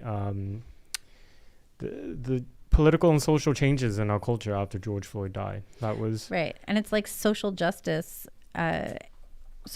initiatives are not going to make cities safer, it turns out. It's just going to make it worse for the very people that you're claiming to try and protect. But I wonder if that's, these people aren't trying to protect anybody. No. We sit well, here they're and we have trying to these protect conversations. themselves and the people who read the New York Times. I think it's worse they're than trying that. to protect criminals. I think it's worse than that. It's the chaos that destroys the system that allows them to exploit it. They're letting people out of prisons because it creates crime. They're doing these. They're setting forth these policies that are making everyone's lives genuinely worse and more chaotic. Then, as everything gets crazy, they come out and say, "We're the solution. Give us the power." They enact policies that destroy the system and then tell you they're the only solution. Yes, they do that. And then they enact further policies that continue to destroy things. Yes, I think they do that is another good way to say it too, because these policies are utter crap. Yeah. They don't make sense. They come out and often by decree. Yes. They're pushing these policies Well, that are and of destroying course everything. we've had nothing but rule by decree for the past 2 years, right? These executive orders have got to stop. The emergency powers that have been given to governors and mayors have got to end. The people need their representation. In New York City, we're being mandated without representation at this point. You know, it's like some Stamp Act bullshit is what we've got going on. They're mandating you guys get 3 vaxes now, or is it still 2? It's still the 2, but you know. But cases are through the roof anyway. And so. there's room on those vax cards for a whole bunch of more crap that they can inject us with. That's what the conspiracy theorists were saying. Like, why is there 4 empty Why are there 4? Yes. lines What here? is This this doesn't make any about? sense. And the conspiracy theorists were saying it's not just going to be 2, it's going to be a lot more. And You know, conspiracy I I theorists keep are right. getting into arguments with people too about whether or not my child should be vaccinated. And I'm like, he's been exposed to COVID 500 million times. He's tested negative 500 million times. He was around me when I got COVID. He was around his dad when his dad got COVID. He keeps being fine. Like, if he's fine, what do we need this for? So many kids are fine. They're requiring 5-year-olds not only be vaccinated, but also wear a face mask just to go to, you know, like whatever, the Olive Garden in Times Square, which I don't know why anyone wants to go there, but still anywhere to go to the Met. I have a question. Have any of the politicians or activists who demanded that police be defunded apologize that their project resulted in historical numbers of black and brown people and vulnerable people dying in urban areas? They just ignore that fact. They ignore it. I mean, Right. we saw that video where the 2 Antifa women are vandalizing the property, and 2 young black women say, "Why are you doing this? Get out of here. We don't want this." And like, we're doing it to help you. We're helping you. It's like, no, you're not. No, You're destroying our community. Yeah. Yeah. I'll tell you that story from when I was in Ferguson, when the young black man linked arms to defend the liquor store where Michael Brown had bought or had stolen the cigarillos, and they were interviewed by Al Jazeera, and they said, "These people looting and raiding our stores don't live here, man." But you know what we end up seeing? From, I think it was the New Republic, I can't remember which outlet it was, so forgive me if it wasn't, but in defense of looting, that's what they That's called right. it. As people who lived in the community were begging for the violence to stop, and outside forces were exploiting it and burning down their buildings, prominent left-wing activist media said it was a good thing. Yeah, they were. It was revolution, and I'm like, the people who live there aren't doing this. I'm glad you brought that up. NPR did a very glowing interview with the author of that book. Vicky And- Osterwell. Yes, that's correct. And this is why narrative is important, because when the mainstream left essentially puts out this, is platforming people who are arguing in support of violent extremism and criminality, that shifts the whole Overton window.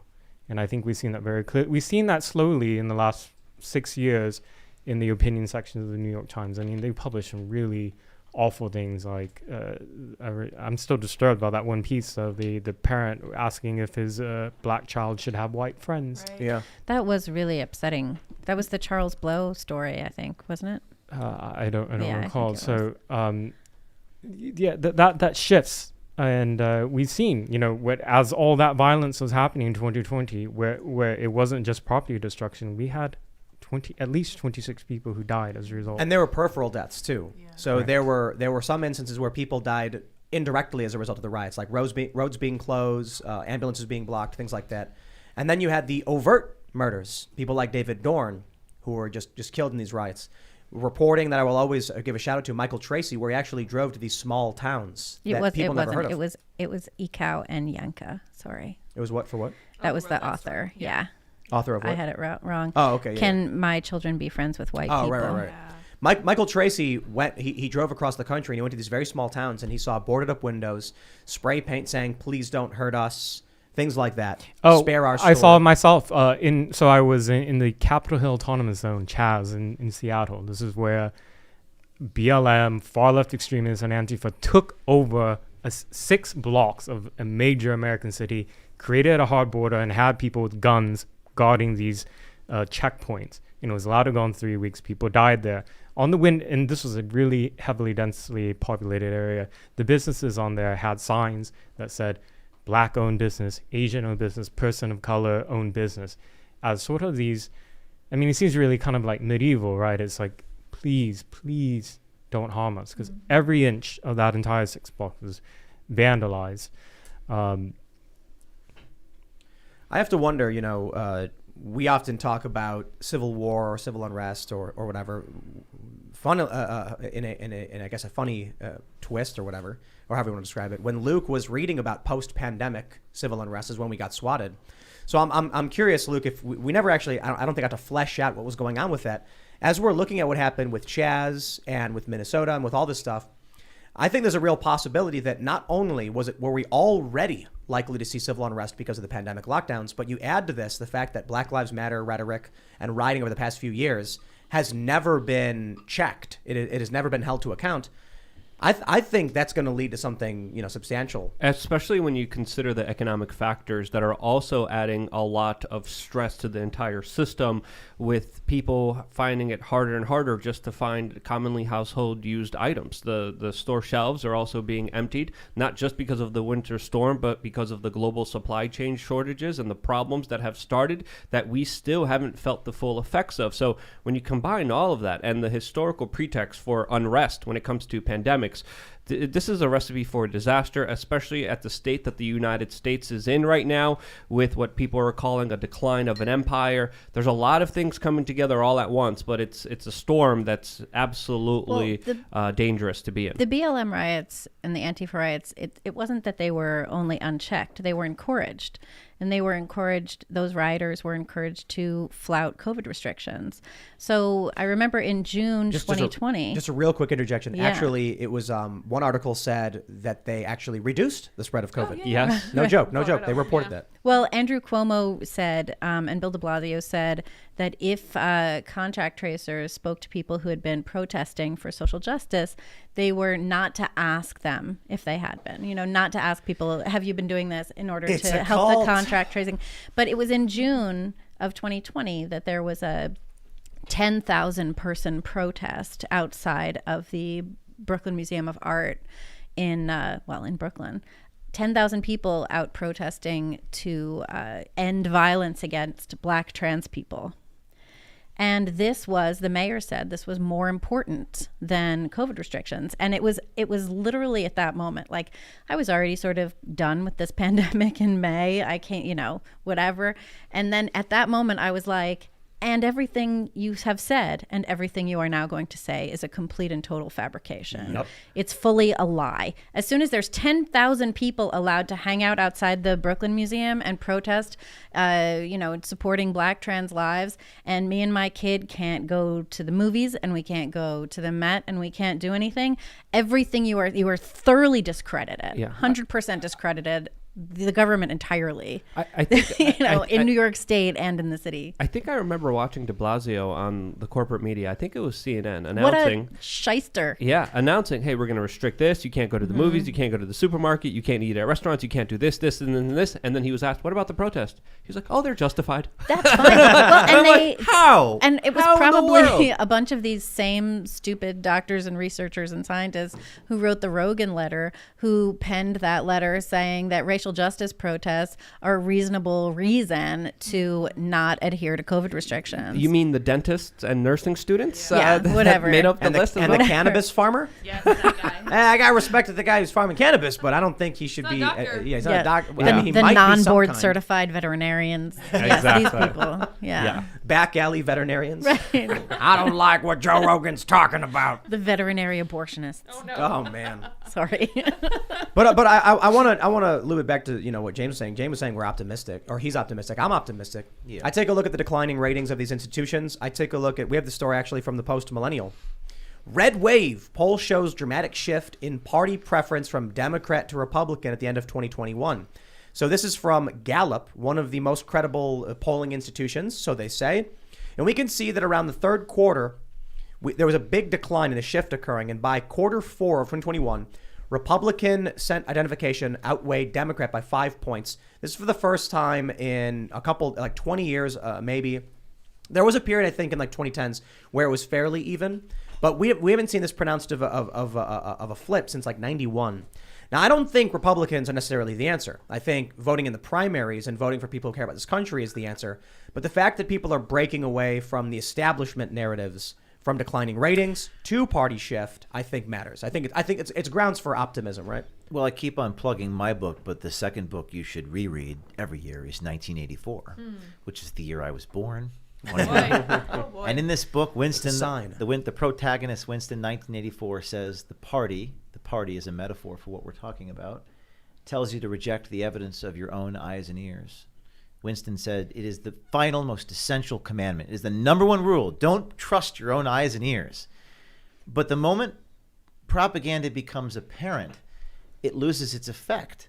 And I think what's happening right now is people are starting to wake up, and you, Luke, I think you're right. I think they're losing, like what do you call it, a dog that was an animal that was caged or something. I like that metaphor. Trapped. A trapped animal. And I think this is also why in 1984 they made them repeat 2 + 2 = 5, because it's nonsensical and they couldn't have common sense. They couldn't have rational debate and discussion. They needed to, of course, obey the state and the controllers at all costs. It's the Emanuel Goldstein manual, 1984. It requires a moment-to-moment flexibility in the treatment of facts. So that scene you're talking about, where they're torturing Winston. 2 + 2 is 5, and Winston's like, well, Spoiler alert for people. Sorry, in case you haven't read it since high school.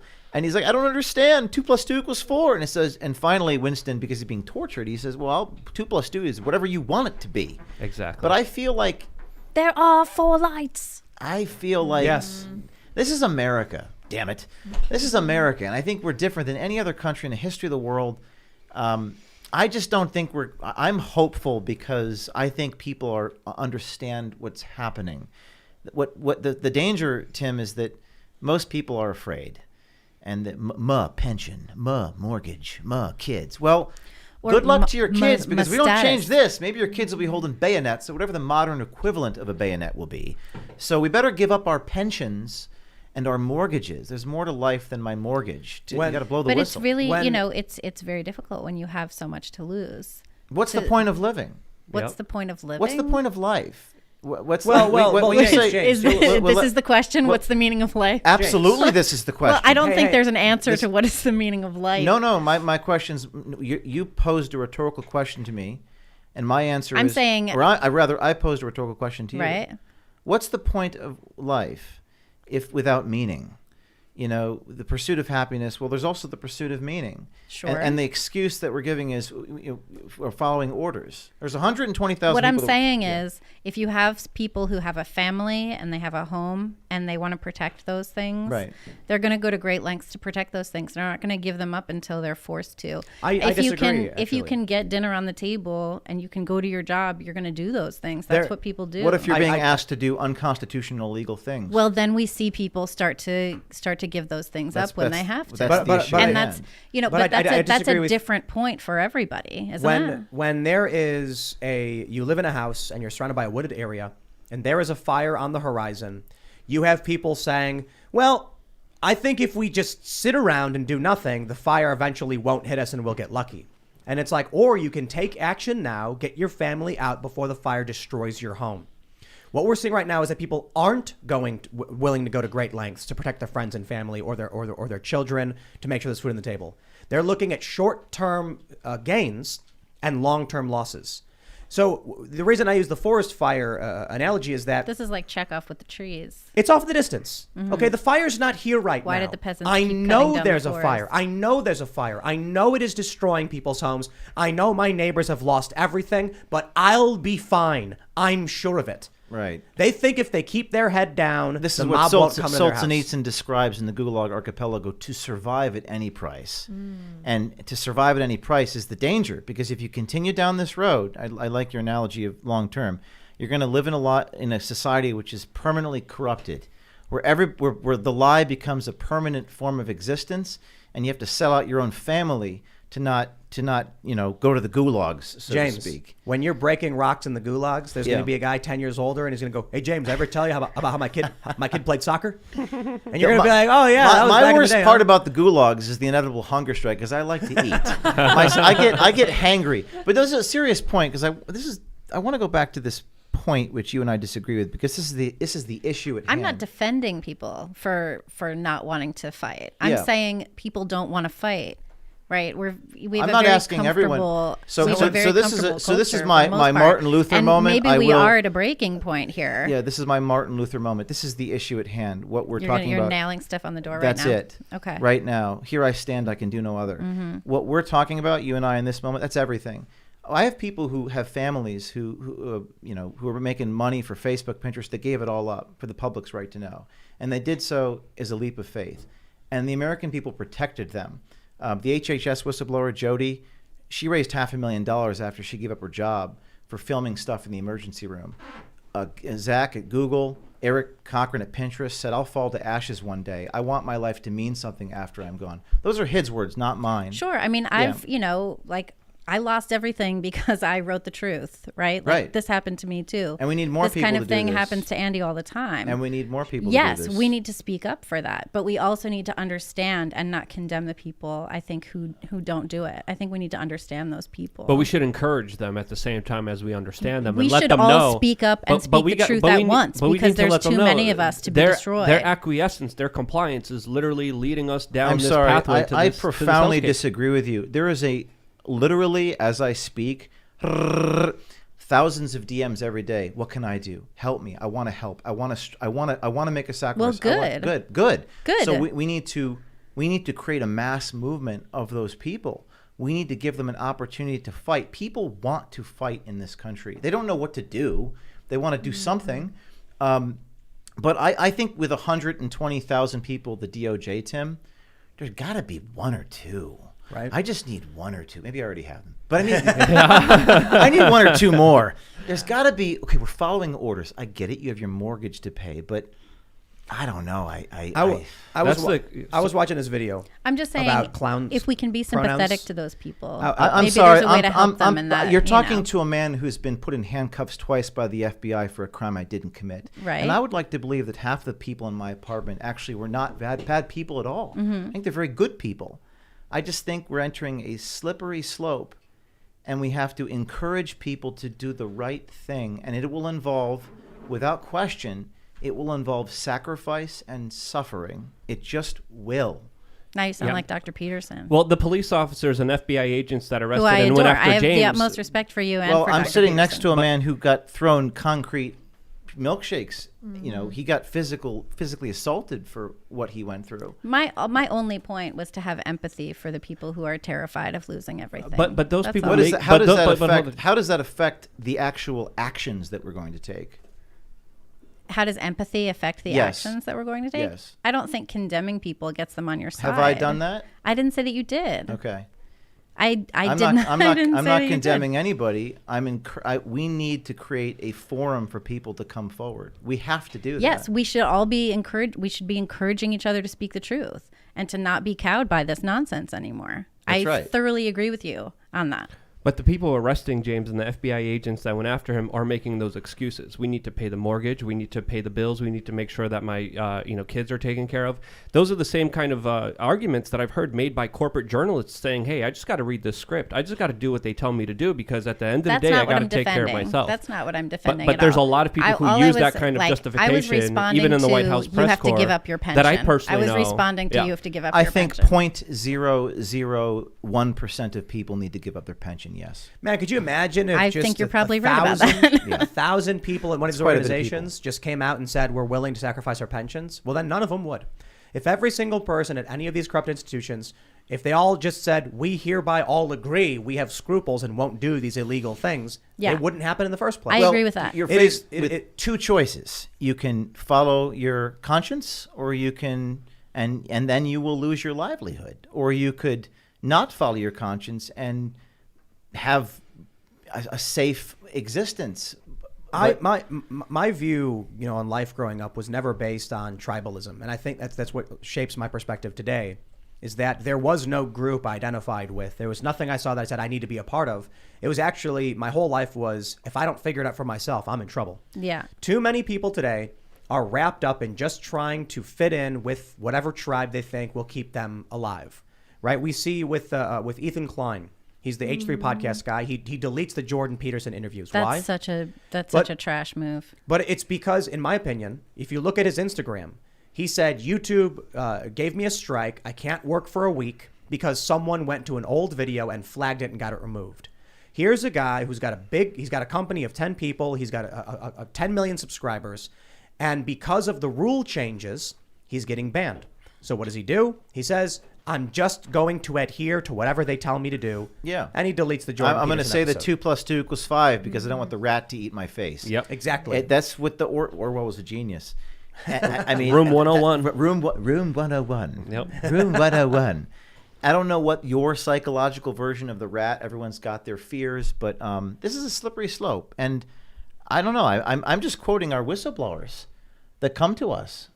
All of these people, these are not my words. They're saying, listen, I want my life to mean something. And I guess it is akin to what Jordan Peterson talks about. Wasps. Wasps? Yeah, Wasps? if the establishment came to my house and unloaded wasps into my house, the show would be off the air. Don't say that. Don't say he's just making a joke, people. It's not your actual. Don't give him ideas, Don't give him Tim. ideas. Don't tell him your fear. They're like, Tim doesn't actually scare cancellation. Put some wasps in his building. I don't And know. they're like, oh, there's wasps everywhere. You weren't in you weren't 19 you weren't afraid of the stink bugs. So No, I'm actually not scared of wasps. I don't think that could get you In anyway. 1984, the state knew your biggest fear, and for Winston, it was the fear of rats, and that's why they put a bucket with a rat in it, and it said the rat's going to eat your face unless you obey the state. So this is, again, the dangers of the track, trace, and database society, the society that has the NSA snooping on every aspect of our existence, and it's not out of the realm of possibility to compare our current reality going towards a 1984 one, it was which interesting- James brings up all the time, which is on the money. The vaccine database thing. So in April, Jeff Zients at the CDC said that there was going to be no federal vaccine database. Jen Psaki said there was going to be no federal vaccine credential. And it actually turns out that after the OSHA mandate went through for federal workers, this safety guidelines agency said, help federal agencies implement the vaccine mandate.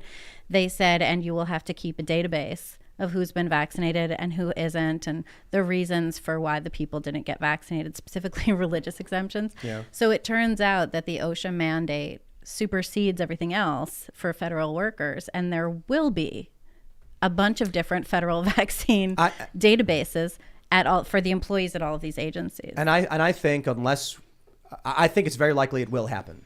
Yes, Right? I think so. Short of us actually speaking out and people who watch the show, share this show, talk about these ideas, stand up for yourself. And I think more and more people are doing that. If they don't, the Supreme Court may strike down mandates for private companies, but give it 5 years and it will be commonplace unless you speak up now. Charles Murray said that government is in an advanced state of sclerosis where solutions are outside the legislative process and the courts. I think what we've experienced with the New York Times lawsuit is on point. I mean, even if the Supreme Court were to rule in my favor, the New York Times would say, Trump judge. Right. Trump judge. Who cares? We don't care. We're doing, But does it matter to you? Obviously, winning against the New York Times is very important. They defamed you. They caused you problems and money. But for the snooty elites in their ivory tower with their wine, you'll never convince them, right? literally, Dean Baquet had a glass of Chardonnay in Pittsburgh with his turtleneck and blazer. Was it Dom? I went That's to Chardonnay. shake. Or no, So, that's so not there's a Chardonnay, story in champagne, this book. I saw Dean Baquet, New York Times, Pittsburgh. I was at literally at the proverbial seat at the table. I was sitting next to Marty Baron and Dean Baquet too, and I went to shake his hand. And you would think, why would you want to shake this horrible? Well, maybe there's a moment of humanity. Maybe he has a moment of levity. No. He whimpered and winced like a little coward. He wouldn't shake your hand? He wouldn't shake. He turned around towards the wall while holding, I'm not making this up, a glass of wine. Wow. And at that moment, I realized that there's. You asked a question. It's not the satisfaction from the verdict. The satisfaction comes in the discovery part of litigation where you're exposing them. Proving how they're lying. The only thing that, for lack of a better word, communists, the only thing that communists fear is being exposed. They do not fear the government. In my experience, they don't fear the courts. They don't fear. The only thing that will hold them accountable is exposure. And I think litigation does that vis-a-vis the discovery process. When you open up their books, when you record them in depositions, et cetera, et cetera. Also, when you guys take a microphone and put it up to their face and they start running away as fast as they Do can. you ever That's also a good Did you one. ever notice that they don't want to engage us in conversation? They want us to shut up. I want them to talk. Interesting dichotomy. Crazy, right? Yeah. So I see this with in the movie Don't Look Up. Have you seen it? This No. is that Netflix movie. Yeah. One of the scenes, basically in the movie, the Republican Party is telling all of their, right-wing nut jobs not to look up at the sky where the comet is coming to destroy the planet. So they don't. And I'm watching that and I'm like, I think the movie's funny. It's poking fun at everybody. But the Republicans, the conservatives, are the meme of debate me. It's Ben Shapiro chasing after AOC being like, why won't you debate me? While the left says, leave me alone. I don't want to talk to you. If anyone is telling you not to look up, it's CNN, Right. not the right. The right's demanding you look up. And the Biden administration as well. That's saying that we need to stop disinformation, but they don't take any questions from reporters. And Dr. Fauci, who today on the World Economic Forum Zoom call was literally saying we need to fight disinformation for, quote, medical health, alongside, of course, Xi Jinping, who also was on the Zoom call as well. That goes Well, back. and they only they identify disinformation and misinformation as anything that goes against whatever the current narrative is, which is consistently changing. It goes back to the moment-to-moment flexibility in the treatment of facts. We talk about engaging in conversation. I tell my staff, we welcome the inspectors. That might sound counterintuitive. You're an undercover operation. You have to keep secrets. We don't keep many secrets, Tim. I tell everything you do is going to be watched. The New York Times is required by their ethical code to reach out for comment. They do that via email, but they'll never print my response. And when I try to call them, they hang up the phone. They do this clever thing where if your quote hurts you, it's in full. If Right. your quote helps you, they'll snip it or paraphrase. Yep. One such comment was, please respond, all these things. So I quoted the judge in the defamation lawsuit. The New York Times acted in disinformation and deception. I quoted a judge. And the New York Times published, when asked for a comment, Mr. O'Keefe criticized the New York Times. Well, I didn't criticize the New York Times. I was quoting a judicial authority. So Well, that's false, a statement of fact, isn't it?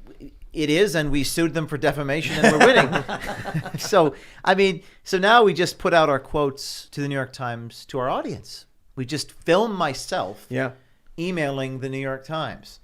I think your audience wants solutions. I think we know they chop the quotes, they take it out of context. Solution. I had Robert Silverman, who's this hack reporter at Daily Beast. He reached out to me, I think, around midnight Eastern time, and said he was trying to get comment. He said, "I'll give you until 12:30 a.m. to respond." This is how entitled some of them feel. Like they're doing you the favor. They're writing a hit piece. Yeah. They contact you at the last hour. And then, most people are sleeping at that time or not checking their email. And then, then your comment never makes it into the published story. Andy, I was going to ask you, how do you deal with the media coverage that you get dealt with? Do you have any kind of legal battles, or what's your strategy when it comes to dealing with the media that attacks you? Well, I've come to, like James, to ignore most of it. Unfortunately, I don't have the resources to do lawsuits against everybody who defames me, and in the U.S., proving defamation in a court when you're a public figure is extremely hard. And so, the point of these negative pieces is to sabotage and ruin someone's reputation, and also to demoralize them and to take up their time. I think it's been more effective for me to ignore most of it. When it's really egregious, then I'll respond. I think so recently in December, a few weeks ago, I got an email at night from a journalist asking me for comment about this federal lawsuit that was filed against me for a copyright violation. That was the first I've heard of it. So these two Antifa activists, extremists in Portland, sued me for retweeting their videos on Twitter. Okay? Completely frivolous lawsuit. But the point wasn't necessarily about winning. It was about getting all of these negative pieces out that said, Andy Ngo sued in federal court for stealing journalist content. That's really damning for, I mean, if you're a journalist, your reputation really matters. By the way, there's only, as much as I say, you know, I ignore this, ignore that, reputation at the end of the day matters when you're a journalist, because your reputation is your legitimacy. That's how people know that what you're reporting out is accurate. They can trust it. And within less than 2 weeks, the lawsuit was withdrawn. So by then, you know, those left-wing media sites are not going to write these new follow-up stories about how this was a frivolous lawsuit that was a waste of everyone's time. But, you know, on the record, now people Google me again, in addition to all the hit pieces before, they see stuff like this. And now it's forever that even though the lawsuit's gone, they can still say Andy Ngo has been sued for stealing content in the past. Good point. And it'll be Exactly. forever. But I do have to issue a very strong correction. You see, I stated on this show that lawsuit would be dismissed in summary judgment, and I was wrong. They withdrew it because it was a frivolous lawsuit. So it didn't even make it that far.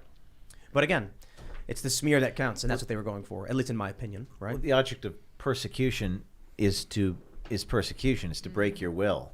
You know, that's what they're trying to do. They're just trying to. It's usually these litigation is an exercise in just trying to shut you up, break your will, bankrupt you, etc. All right, let's go to Super Chats. If you haven't already, get those Super Chats in. We're going to take questions, and I'm going to do my best to try and go through good questions for everybody here so we can have some very serious conversations. And there's a ton of Super Chats, so I definitely won't be able to read everybody's, but smash that like button, go to timcast.com, become a member. We're going to have that members-only podcast up tonight. We usually post around 11 or so p.m.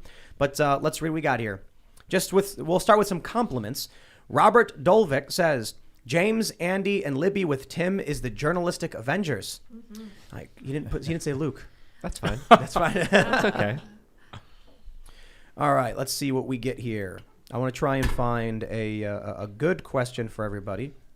May I just ask the question Eric sent me? Absolutely. Yo, Mr. O'Keefe, we got to know, boxers or briefs when the FBI puts you in handcuffs? And this is your guy sending Why that to people you are next to obsessed in the with room? the underwear What fact. is going on? Everyone loves to talk about me and my, I don't know what they're called.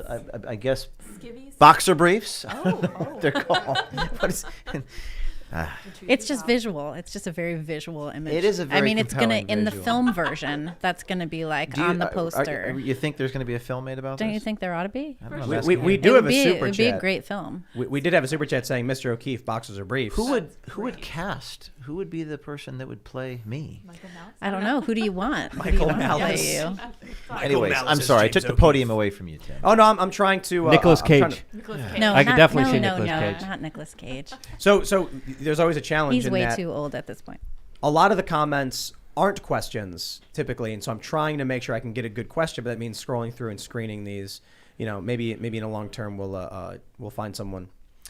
Here's one that's a question. I'm confused about the temperature of the room you are all in. Andy's in a scarf, James with an open shirt, Luke in a long sleeve. Is your temperature equitable? I don't know. I think so. Andy's I in a don't know. scarf because it looks very jaunty and nice. Snappy looking. It's very snappy. Yeah. I'm in a sweater because I'm always cold. There you go. Here's a good question. Beefy says, Andy, covering riots, when did you feel most scared?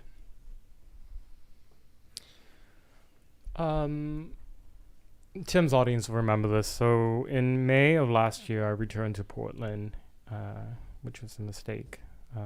But I went back and I had left because it was becoming very, very dangerous to me.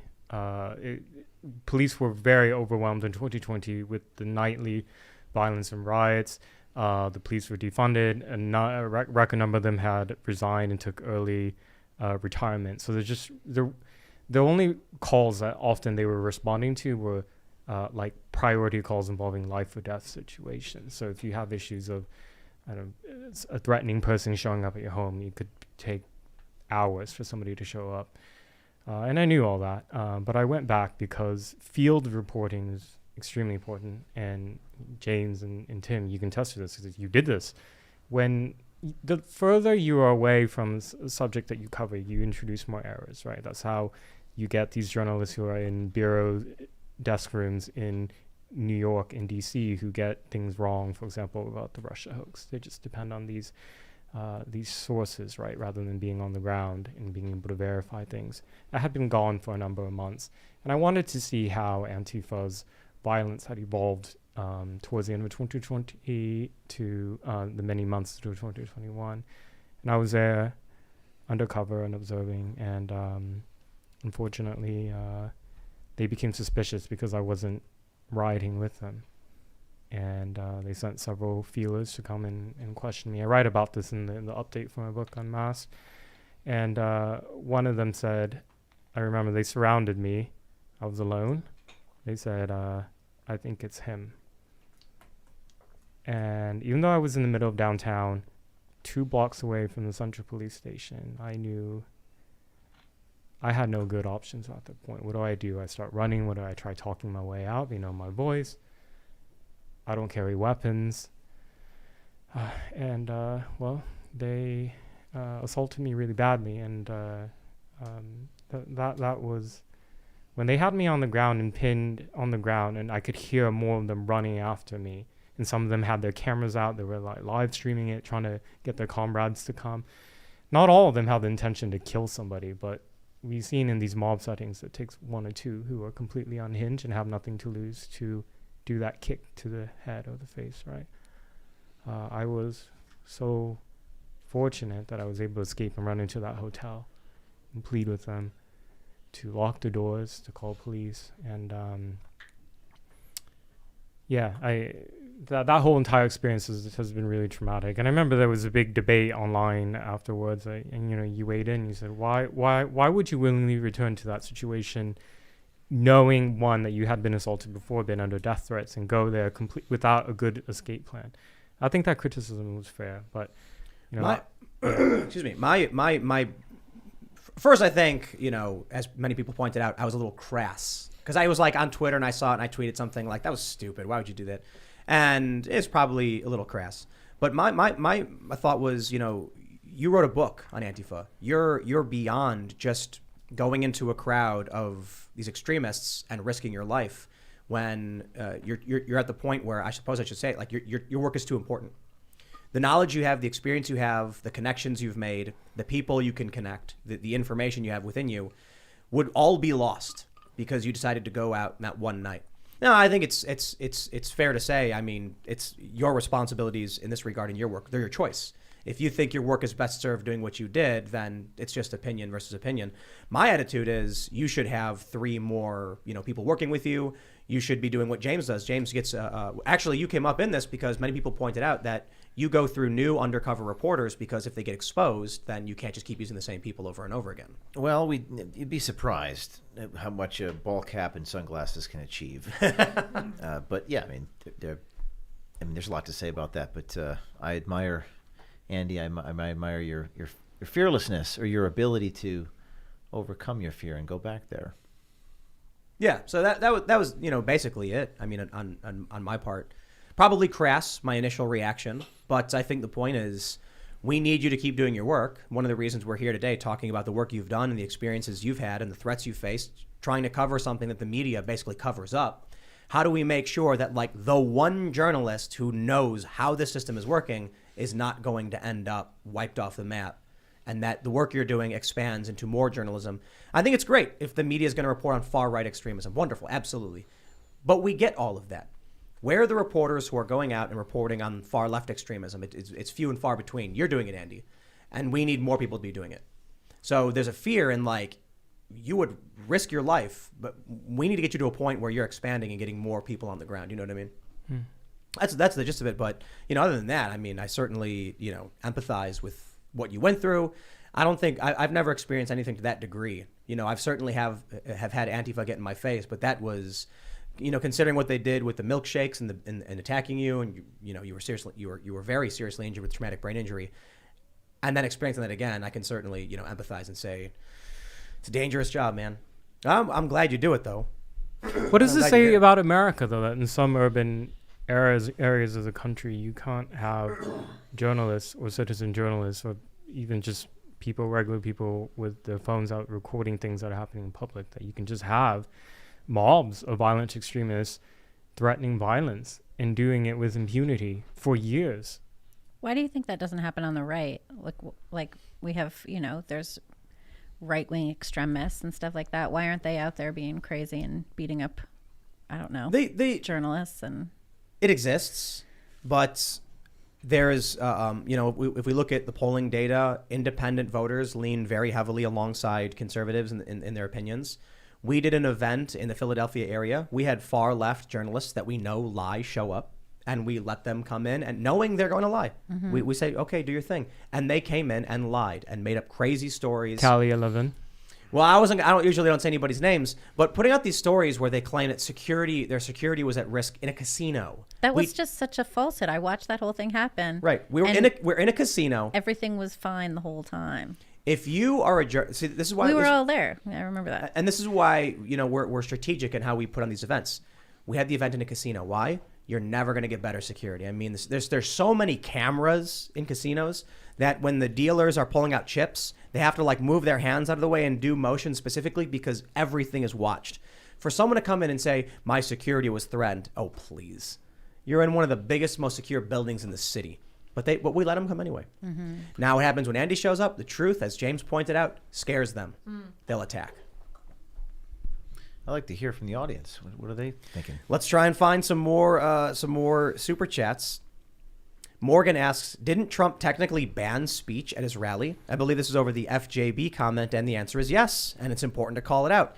And that also brings up, a weakness among, individuals like ourselves, whatever faction you want to call it, freedom, good, libertarian, whatever, is that we have no problem being like Trump shouldn't ban speech. You can appreciate the sentiment, of course, that, Trump's trying to be more cordial, but on the left, they don't play that game. They do have their circular firing squads, but it seems like it's usually for reinforcement of their wokeism as opposed to any real principle. I think it's interesting though, and we've talked about this before. The idea that on the left they're doing things a specific way, and so why are we trying to uphold a set of standards and values that are not being upheld on the other side? This is something James was talking about. He's clearly very committed to his standards and his values. He's not going to let that be compromised, and I think that's important. I think in times of crisis and when your values and when your standards are the most threatened is when you need to uphold them all the more. Yeah, but you're violating people's free speech. That's where a lot of people's issues comes up, saying, hey, why are you as an administration saying you can't say this specifically, all for PR images. Listen, people have branded me, Tim, for years as this unethical criminal scum, lying, deceptive, editing. They've jailed me, sued me. They have not physically attacked me, knock on wood. But what's remarkable is I've written a book with 800 footnotes, law review articles, journalism, ethics, essays. We wrestle and struggle with the ethics of what we do at Project Veritas, so much so that we almost torture ourselves about whether we should publish. And if I was a radical right-wing activist, I would have published Ashley Biden's diary. I didn't. And that should be proof enough. And the most important ethical rule in journalism is to behave like there are 12 jurors on your shoulder at all times. The whole point, the whole raison d'etre of investigative reporting is to expose that which others want kept secret for the wrong reasons. So you have to behave like you have nothing to keep secret. And that's the hardest part about, what we do, because it's often human nature that wants to keep things secret. The Rick Salaby story we did recently, and I hope you saw that one, the CNN producer the police got involved. That was wild. The second producer. Oh, man, you want to hear us a crazy, quick anecdote? CNN fired that guy, Saleeby, probably within about 24 hours and didn't say a word about it. Mm-hmm.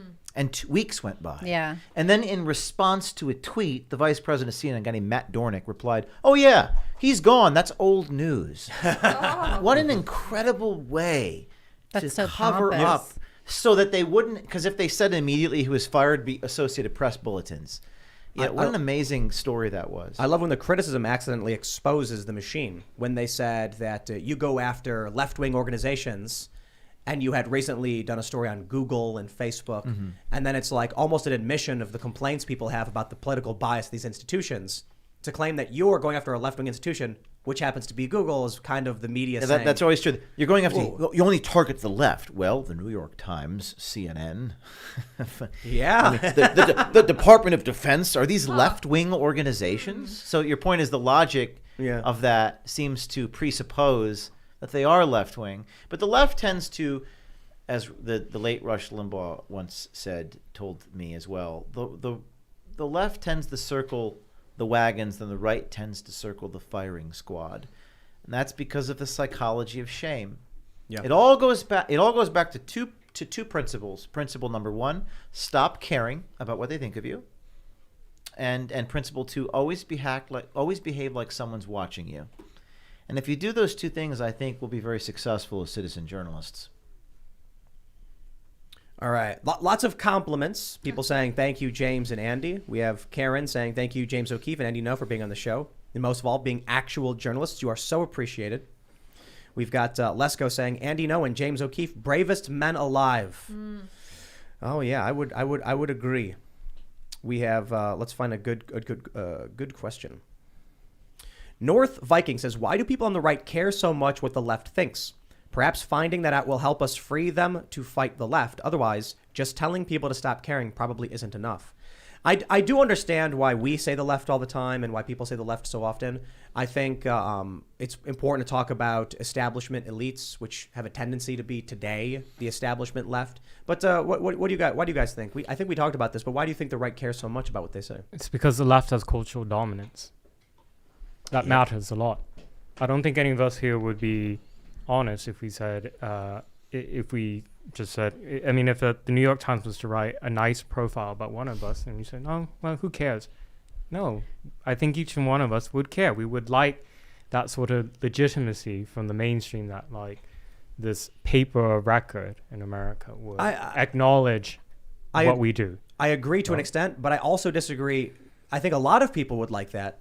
I'm not so sure the people at this table, for the most part, would be, vying. No, for I that. think I think to be fair, to be clear. I sound like the 14th paragraph of a New York Times article right now. To be fair, it's unclear whether You're it's even amazing using your how NPR voice. It's amazing. I know my NPR Yeah, voice. there My it reporter. My reporter voice. Yeah. Tim, I think all of us, in places we don't want to admit, want to be accepted.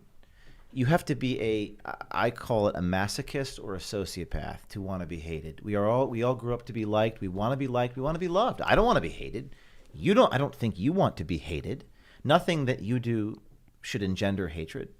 But you have to kind of fight against that evolutionary instinct to suck up to the people who have the cultural dominance, right? I think this is such an important point.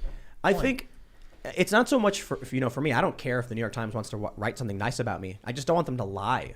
I appreciate if people they don't like me, they hate me, they want to write about it and say here's why we hate them. I'll be like, well, people are entitled to their hate. I don't want to be hated, but more so, I recognize I will be. I just don't want them to publish lies. It takes this kind of indefatigable, tunnel-visioned obsession in order to endure the hatred and the pain, because it does hurt. I'll be honest. It hurts. I remember when I was 25 years old. I'm now 37. About 12 years ago, I used to obsess about my Wikipedia page. I used to sit there and bite my nails, obsessing. And after a while, you just accept it. You can't change it, and that's when you really grow. I think after that ordeal. Well, I think that it is that leftist cultural dominance of, news organizations, entertainment, and everything else that you guys are talking about. That is what makes it so important that the outlets that we're involved with continue to speak out and to continue to speak the truth. Timcast does that. Project Veritas does that. Post Millennial does that. And we need more outlets like this. We need more venues for this kind of conversation and for, an expression of reality as opposed to this dogmatic intolerance. Well, we have a question here from Confector. Tyrannus, how do we as a society reinstate journalistic integrity and facts-based news? No narrative, no prefacing with your pet agenda, just true news. How? Well, I'll say become a member at timcast.com, because I'm fairly strict. We've had people message us saying hey, this article is poorly framed, and I'll immediately go in and be like, hey, fix this. We had one story where it said, Joe Biden criticized for doing X, and I went in and said, change the headline and story to Joe Biden does X, and that include any relevant commentary after the fact. I don't want to do stories that are framed negative or positive. Just tell people what happened. As for everybody else, I think supporting supporting the work of everyone here. So I don't know if you guys want to. Well, I would make a statement about the medium of journalism. I think it came out in the last couple of weeks that TikTok has a bigger audience than Google now. So print or the written word account of things, the New York Times and these organizations of propaganda rely upon descriptions of things.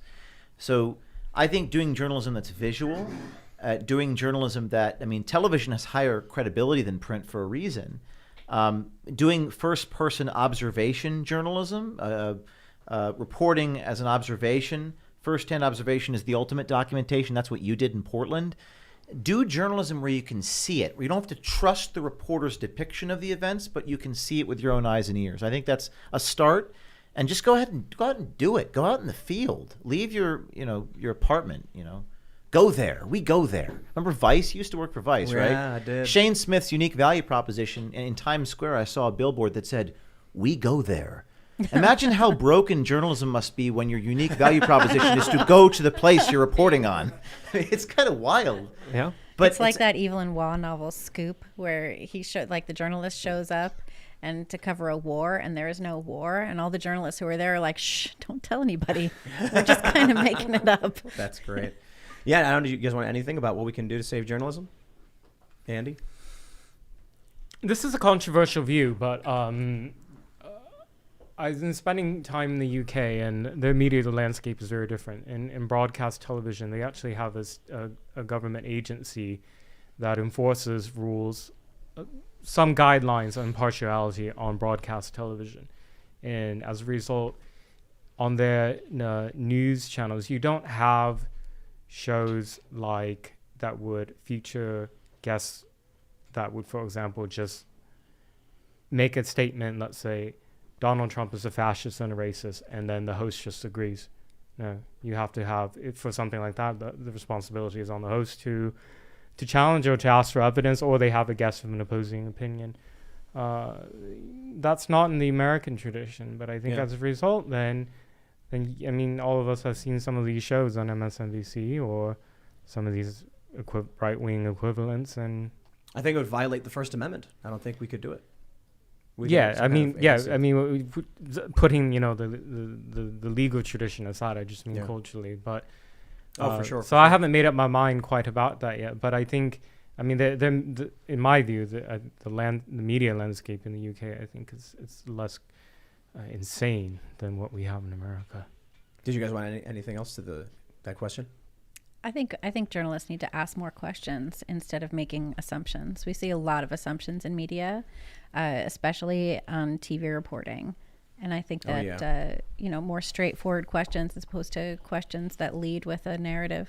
I have this meme here, which I don't know if you can see. Yeah, lift that's up really camera. interesting. It's a meme of what journalism used to be. Oh, yeah. The man is running towards the podium asking questions. And now the man is running away from the podium with a megaphone, amplifying what the person. So my point, I'm going to say this right into the camera. Journalists, do your jobs. Do your job. It's real simple, like you just said. Ask questions. Don't trust what they tell you. Bite the hand that feeds you. Bite the hands that feed you. That's what we do at Project Fair. And stop editorializing. I don't care about what you think. I don't want to know what you think. I want to see it with my own eyes, or I don't trust it. People say, where do you get your information? From actual evidence? Documents from the Defense Department? This is what I love about when they smear you as conspiracy theorists. I'm like, when James O'Keefe publishes a video of a person at a company saying something, where's the conspiracy? Like, what did he I don't make report up? anything and you Right. just see their lips moving. Like, I need to see the face of the person.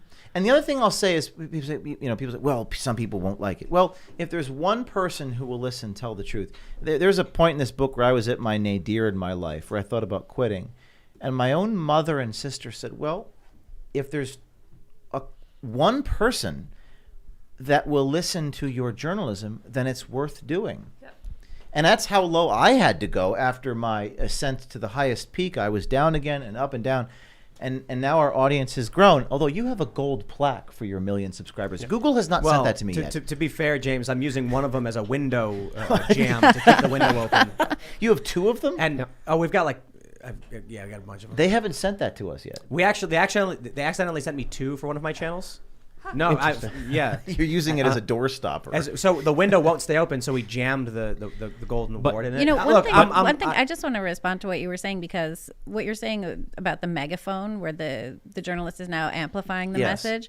What happened to question authority, right? This used to be a pretty standard idea in America, that we would question authority. And now the new definition of domestic terrorism and domestic extremism is someone who is anti-government and anti-authority. And What the hell is that? Yeah. And just really quick, I also wanted to say we're all journalists. If you see an injustice, speak up. Don't be afraid to say anything, to tweet it, to get it out there to the general public, because it's us all willing to participate and speak out against injustices that could actually stop it. I used to doorstep a lot of politicians, and I think I almost said exactly what you were saying as I was being dragged out from a Larry Silverstein press conference. Ask questions, demand answers, and of course, do your jobs. Do your jobs, please. They're not going to do it. You will, as an independent journalist, as just an average civilian, you have the power in your hands to broadcast and to shed light on the darkest corners of this world to do it. I got it. I just figured it out. Imagine you have every plumber in the country has stopped fixing plumbing, and our bathrooms and our streets are laden with crap. And there's one guy, there's a small handful of people that are actually trying to get the plumbing working again. That crap, that analogy, is what's happening in our political space, is what's happening with our big institutions, because journalists stopped fixing the pipes. They stopped doing their jobs, and they've just let the crap flow free. We need people to actually do the work and fix it so we can flush this crap. I view it as an opportunity. It's a whole new market. I view people need to be brave. Here's my NPR voice. Be brave. Do something. Veritas tips at protonmail.com. And American Muckraker is the book, and all of the proceeds go to our nonprofit organization, which funds our journalism salaries. But I think you go there, like Andy noted. Go there. Go on location, do the job they refuse to do, and expose them. We got tear gas together in Greece. We did get tear gas. So we went there as well. And what do we do? Put milk in our eyes? I forgot. There was some kind of solution that we got. It was just some random person came up to us. There's like, hey, just put this in your eye. We're like, I'm producing, we do all this reporting. I produce it. And Luke here just streams it on Snapchat or something. I was Snapchatting back then and doing like yeah. small stories in the snippets as we were covering extreme civil unrest in Greece, literally as there was Molotovs being thrown at police officers and in crazy battles in the streets of Athens, Greece, that were absolutely crazy during their what was it? They banned people from taking money out of their bank accounts? Yeah, and there was one anecdote. We were in Greece, and I was holding a camcorder in 2015. This was the time with the economic crisis. And this Greek guy saw me with the camcorder, and these were literal communists. They had a communist flag. And they started marching towards me. And the other guy said, no. And in an accent, he said, no, he's an American. And he stopped from assaulting me. Yeah. It was a very powerful moment. Yeah. Don't assault the American. Why do you think that was? It's pretty deep. PR? Yeah, that's Probably. really interesting. My friend was also there. He got put in the hospital because activists beat the crap out of him as he was reporting on the front lines, because he took the camera and he put it on the people that were throwing rocks against the police. I mean, this is America, damn it. This is America. And I don't think we're going to become like these other countries. I don't think we can. I think the power of one is too big here. The courage is too contagious here. I've seen it with my own eyes. I have sources right now inside the Justice Department. I will say it on the record. I was here last time. I was talking to Christopher Wray directly in the camera. I got raided a few months later, so I don't know what's going to happen. Damn, but I I wanna got see that sources story. inside the Justice Department. I want that story. Okay? I want to see it. The courage is too courageous, too exciting. It's too much fun. It's fun speaking truth to power, isn't it? Absolutely. There's great joy in fighting. It's so much more fun than the alternative. Yeah. And the other thing too is like when our culture is big enough, the dominance of the left will decrease. I mean, Andrew Breitbart used Right. to say days before he died, Andrew Breitbart said to me, James, they want us on a leash. We're not going to be on a leash. They want us to dance. We refuse to dance with them. Politics will eventually be replaced by imagery. And I think people just have to have the courage. They just have to have the courage to step up. All right, let me read this one here. We got Armino the Pug says, question for everyone. At our current rate, do you think that civil unrest and conflict is unavoidable? Is there a possibility of someone embodying the American spirit to bridge the divide we face? What was that last part? Someone embodying the Yeah. American spirit? The American spirit that can bridge the divide. Interesting. I'm a bit less pessimistic on any kind of unification between culture war factions. But what do you guys think? Jeffrey Epstein. Well, perhaps, but maybe a more positive figure. No. He brings together the left and the right does. against people's condemnation against the state that abused their power and used taxpayers to hurt children for over 30 years in unspeakable ways. That's a bridge right there. That's a gap that the establishment is scared of, since people on the left and right are tweeting very important aspects of this story that break down this whole entire structure's power. Putting journalists in handcuffs, bring left and right, indicting me for accessory. That's true. If they indict me for accessory after the fact for a source sending me documents, that'll bring left and right together. And it They'll have probably no is choice. self-preservation because they don't want it to happen to them. Yeah. But what about you, Andy? Being on the ground and seeing a lot of this extremism, do you think there's a possibility of uniting people in this country? I thought that the beating and assault of a journalist of color who happens to be gay, that was caught on camera. I thought that would be kind of a unifying moment, and it wasn't. There was a lot of people on the mainstream left who said essentially that I deserved it, that I was such an agitator, or that I allegedly hold such deplorable views that what happened to me was deserving and just, and it should happen again. It should happen every time I come out. So I'm a bit less optimistic of the American citizenry. I think in general, what's been very clear since the death of George Floyd and going back and forth after Michael Brown is there's just been this noticeable shift in more tolerance and political violence. And if you cross this line, of accepting violence as a response to disagreement, and then that's how you break down civilization and societies and eventually the state. Man, it's a little dark. I think we're Right. I think we're a little far from a unifying moment as well, or any kind of unifying figure. We're seeing conservative culture start being on a parallel track, right? Creating its own ecosystem. And I think that's going to continue. Like I was just talking to a woman, Sarah Gonzalez, who has a podcast, and she started a makeup line that's essentially like a conservative makeup line. It's made in the US. And I was like, that's interesting, because I've been talking to people who are starting, I talked to Jason Miller, who started his own conservative, basically based social media platform. There's conservative journalism, and now we're going to have a conservative makeup line. It kind of reminded me of when Christian Soriano found out that no one would design a dress for Melania to wear to the inauguration, and he was like, I'll do it. We're going to see, I think, more of that as opposed to less of that going forward. I agree. And if you're listening now, smash that like button, subscribe to this channel, go to timcast.com, become a member. We're going to have a members only podcast coming up. We post them around 11 or so p.m. So make sure you hit that. You can follow the show at Timcast IRL. Follow us on Instagram if you want clips. You can follow me at Timcast. Do you guys want to shout out what you got going on? I don't know, James? Shout anything out? New stories or anything else? Oh, or your book, closing your arguments? website. The book is AmericanMuckraker.com. AmericanMuckraker.com. You can buy the book at AmericanMuckraker.com, or you can go on Amazon if you want to support Jeff Bezos. But the book is really a seminal work of nonfiction, recounts the journalistic mass movements of today, eye-opening glimpse into guerrilla journalism. There's a part about Andy Ngo in this book. Chapter 1, Suffering, and David Daleiden. My closing argument is essentially the images transfix. I think images, Marshall McLuhan once said something to the effect of, images will become more powerful than our own politicians. Government is broken. The solution rests with us. And this is a how-to guide on how to do journalism in clown world. In clown world, you need a handbook, like the Boy Scout handbook. This is what this is for citizen journalists. Right. Andy? My updated book, Unmasked, Inside Antifa's Radical Plan to Destroy Democracy, is coming out on the 1st of February in an updated version in paperback. So that's available for pre-order now, and I encourage, if people like my work, to become a supporter at ngo.locals.com. Right on. Thank you. Libby? I think everyone should come to the Post Millennial, read the work that we've got up. You can subscribe to the Post Millennial. You can donate and help us out. thepostmillennial.com/donations. And I'm there every day. I'm on Twitter at Libby Emmons. Sweet. So I'm somewhat close to 1 million subscribers on youtube.com/wearechange, which I release videos on routinely.